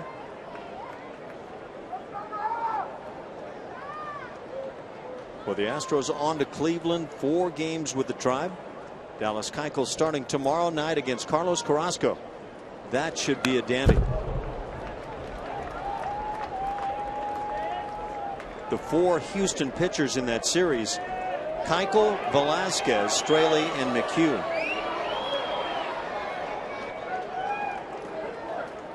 Dallas Keuchel has to be on his mind. Not will he make the All-Star team, but will he be the starter? Best ERA among all starters in the American League.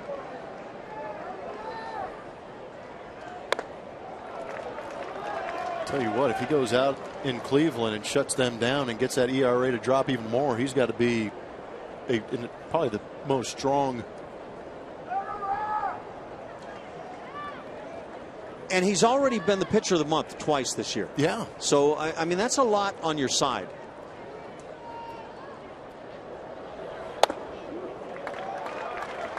Just tough numbers to ignore from Dallas Keuchel. Agreed. Trying to make the argument why you would go with somebody else.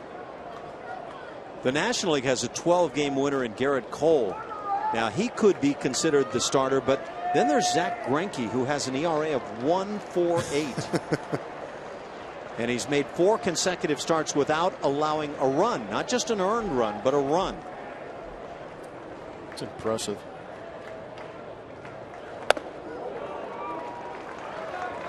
Three and 2 now. Ryan Hanigan at the plate. 3 hits on the day and 2 RBIs. He has been huge for the Red Sox.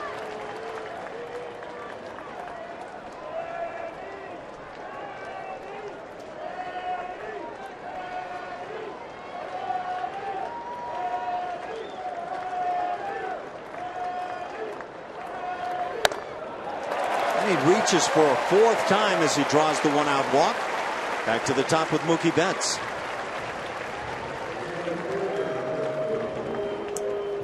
Stay tuned after the game as Bart Ennis and Mike Stanton break down all the action from today's game, plus interviews from the clubhouse and much more on the Astros postgame show, presented by Houston Methodist.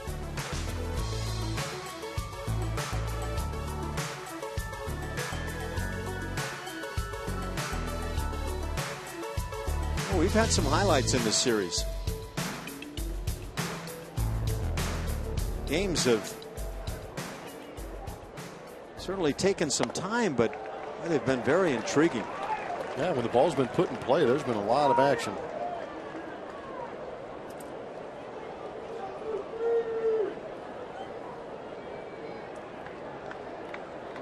The Astros won Friday night's game 12-8 in 10 innings. Red Sox had it all their way yesterday. 6-1 they downed the Astros. Hank Conger goes out to the mound. Remember, Jason Castro, after drawing a walk, was pinch run for.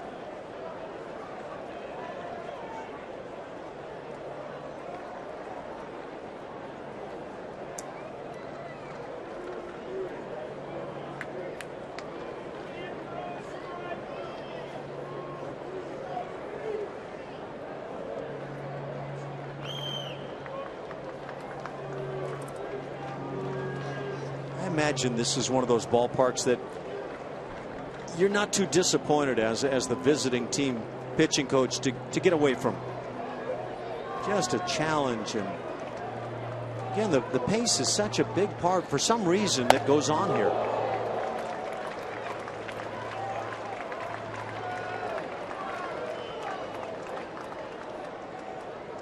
Leaves me wondering what Dallas Keuchel would do with the pace of a game here.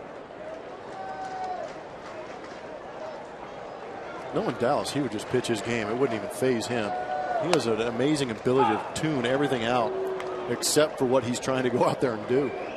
Keuchel went just under 2 hours and 15 minutes last time out, and that's kind of his game. I think pace reflects a lot of confidence too. Command of the strike zone. Popped up left side. It's Tucker. He'll make the catch. Most pitchers, if they're feeling good about themselves, just grab that ball and go. They don't even have to think about it. But defensively, and it's been said a million times, but it's just so much nicer to play behind a guy that has that confidence you talk about, gets to business and throws strikes and puts the ball in play.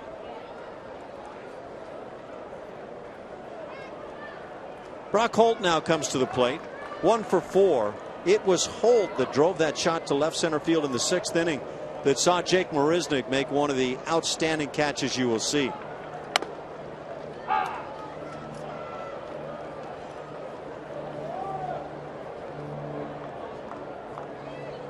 Keuchel did pitch here last year. Any guesses on time, Ash? Say again now? Keuchel pitched here last year. Yeah. Any guesses on time? You know what I just heard, and what I want to know is, and you can give the time, is how many innings of that game did he pitch? 7 innings. Wow. Go ahead and give that time. It's kind of precious. 3 hours and 46 minutes. Yikes. Why would that be the case?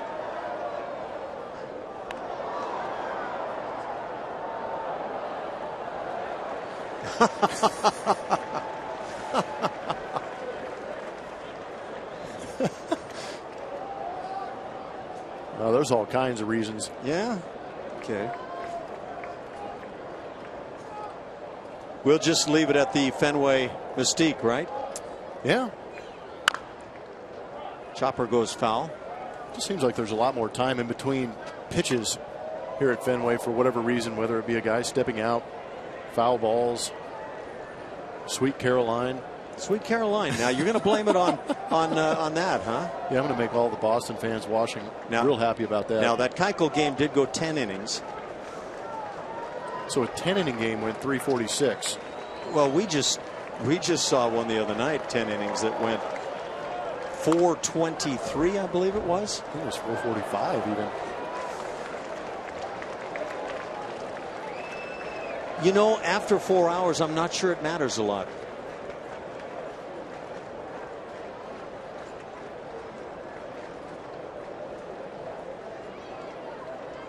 We feel your pain, Josh. Just below the knees. 2-2 the count on Holt.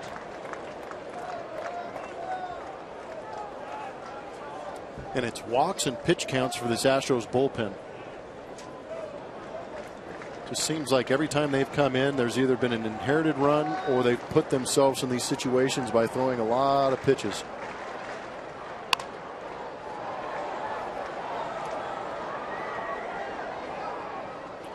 We'll do the 2-2 again.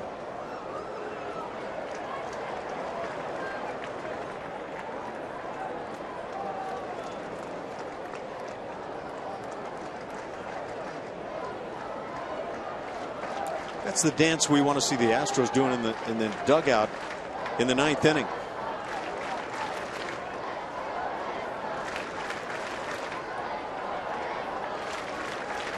Yeah, it was 423 in that Friday game, and then 302 to play 9 innings yesterday. Wow. Holt stings it. Hot shot. A game that saw the Astros offensively do next to nothing until that 9th inning.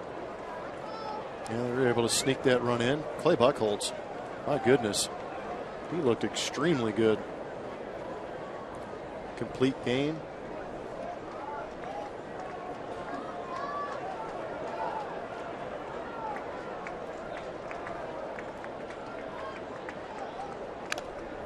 Again, Holt gets a piece.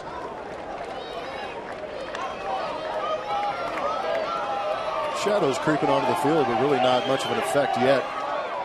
Yeah, but will they be in effect for the Astros hitters in the 9th inning? That's what you worry about with this inning being extended right here. Uehara out there in the Red Sox bullpen getting loose.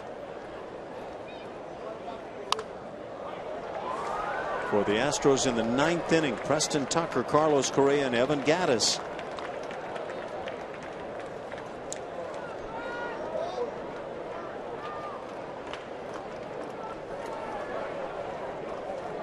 It's a tough 10-game road trip. Every trip is tough. But you start in Boston, move on to Cleveland. That's some really good pitching the Indians will throw at you. Finally, the Astros are going to get Holt. Jake Marisnick calls off Correa, makes the play. That'll do it for the Red Sox. We go to the 9th inning. The Astros down a run, and Preston Tucker tries to get something started.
Presented by Southwest Airlines.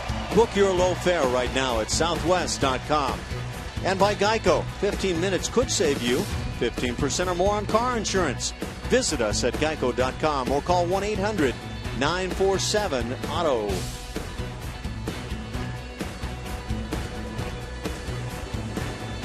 The water looks like a nice place to be right about now.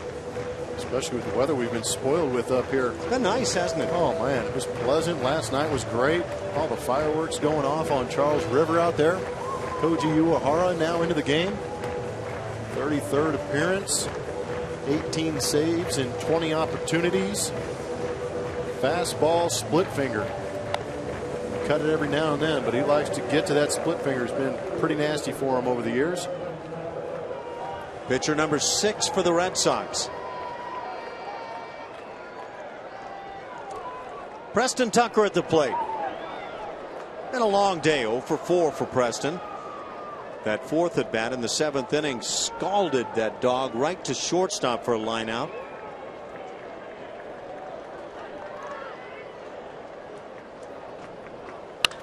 Hits one on the ground right side, and it gets on by Holt. And so the Astros' first hitter reaches on an E4. Right behind that lip, and I know Blummer can tell you all about it, but the Astros catch a break. Yeah, they really do. First pitch, easy opportunity for an out, but as you were saying, Ash, you can see where he fields this back.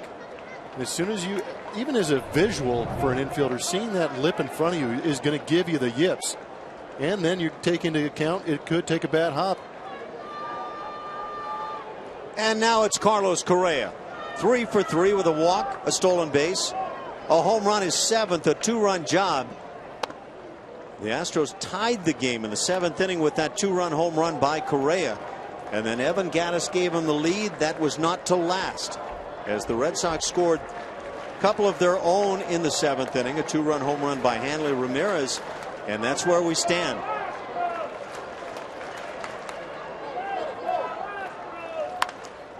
Hit in the air, but not deep enough to left field.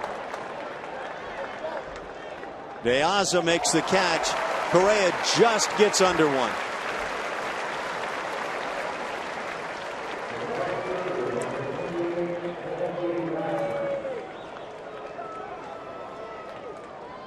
One out. Evan Gattis comes to the plate.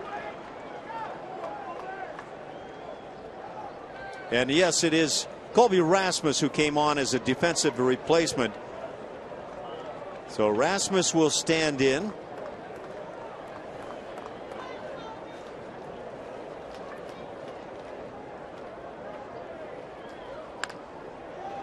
Tries to get at that first pitch. Back at that at bat for Correa. Looked like that split finger grip. He just got out in front. Good pitch to hit. It's tough when you're a rookie too, facing these guys for the first time.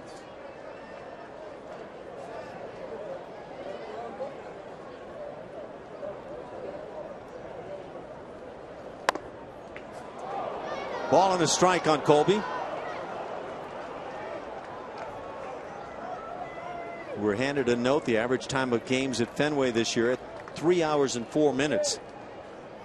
The Astros and Red Sox extending that figure here in the series.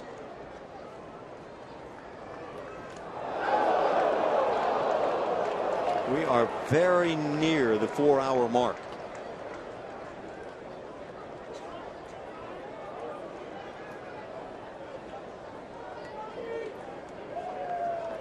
Shift on for Rasmus.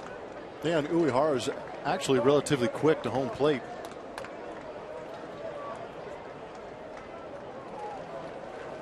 Just try and pick a split finger to run on, maybe get one in the dirt.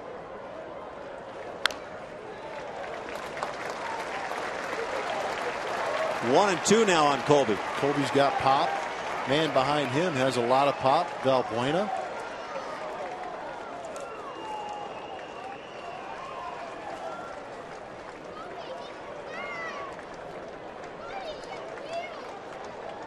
The Astros have had 7 last at bat wins this year.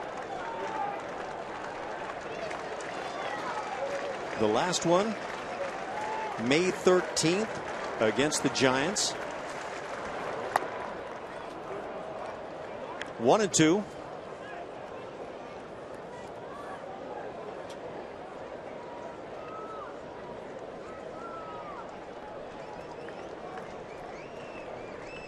Last time Colby Rasmus went yard was June 21st at Seattle.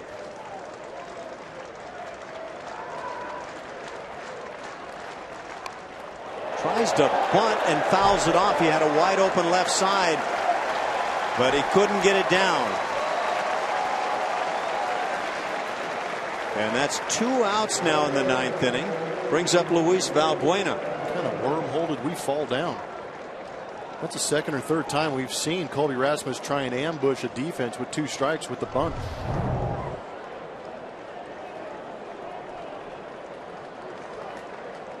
Boy, that's tough. And that's always a question I ask myself. If I made an out, or if I was to make an out bunting, would I be happy in that situation doing that? It's got to be a question you got to ask yourself. Team leading home run hitter at the plate now. 19 long balls for Valbuena.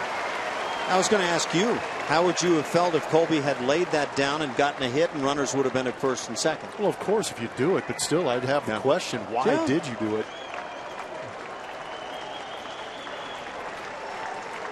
Valbuena's 1 for 2, a couple of walks today. He scored a run. As a 1-1 count.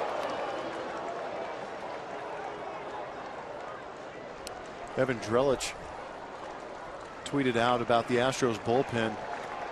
He is the beat writer for the Houston Chronicle here for the Astros, and their bullpen has a 3.3 ERA, 16 earned runs, and 43 2/3.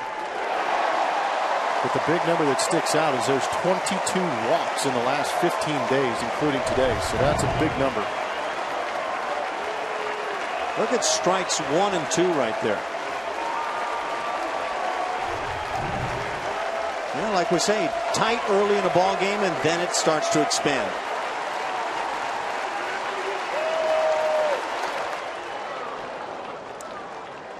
It's tough to lay off that splitter that's down. 2-2 on Luis.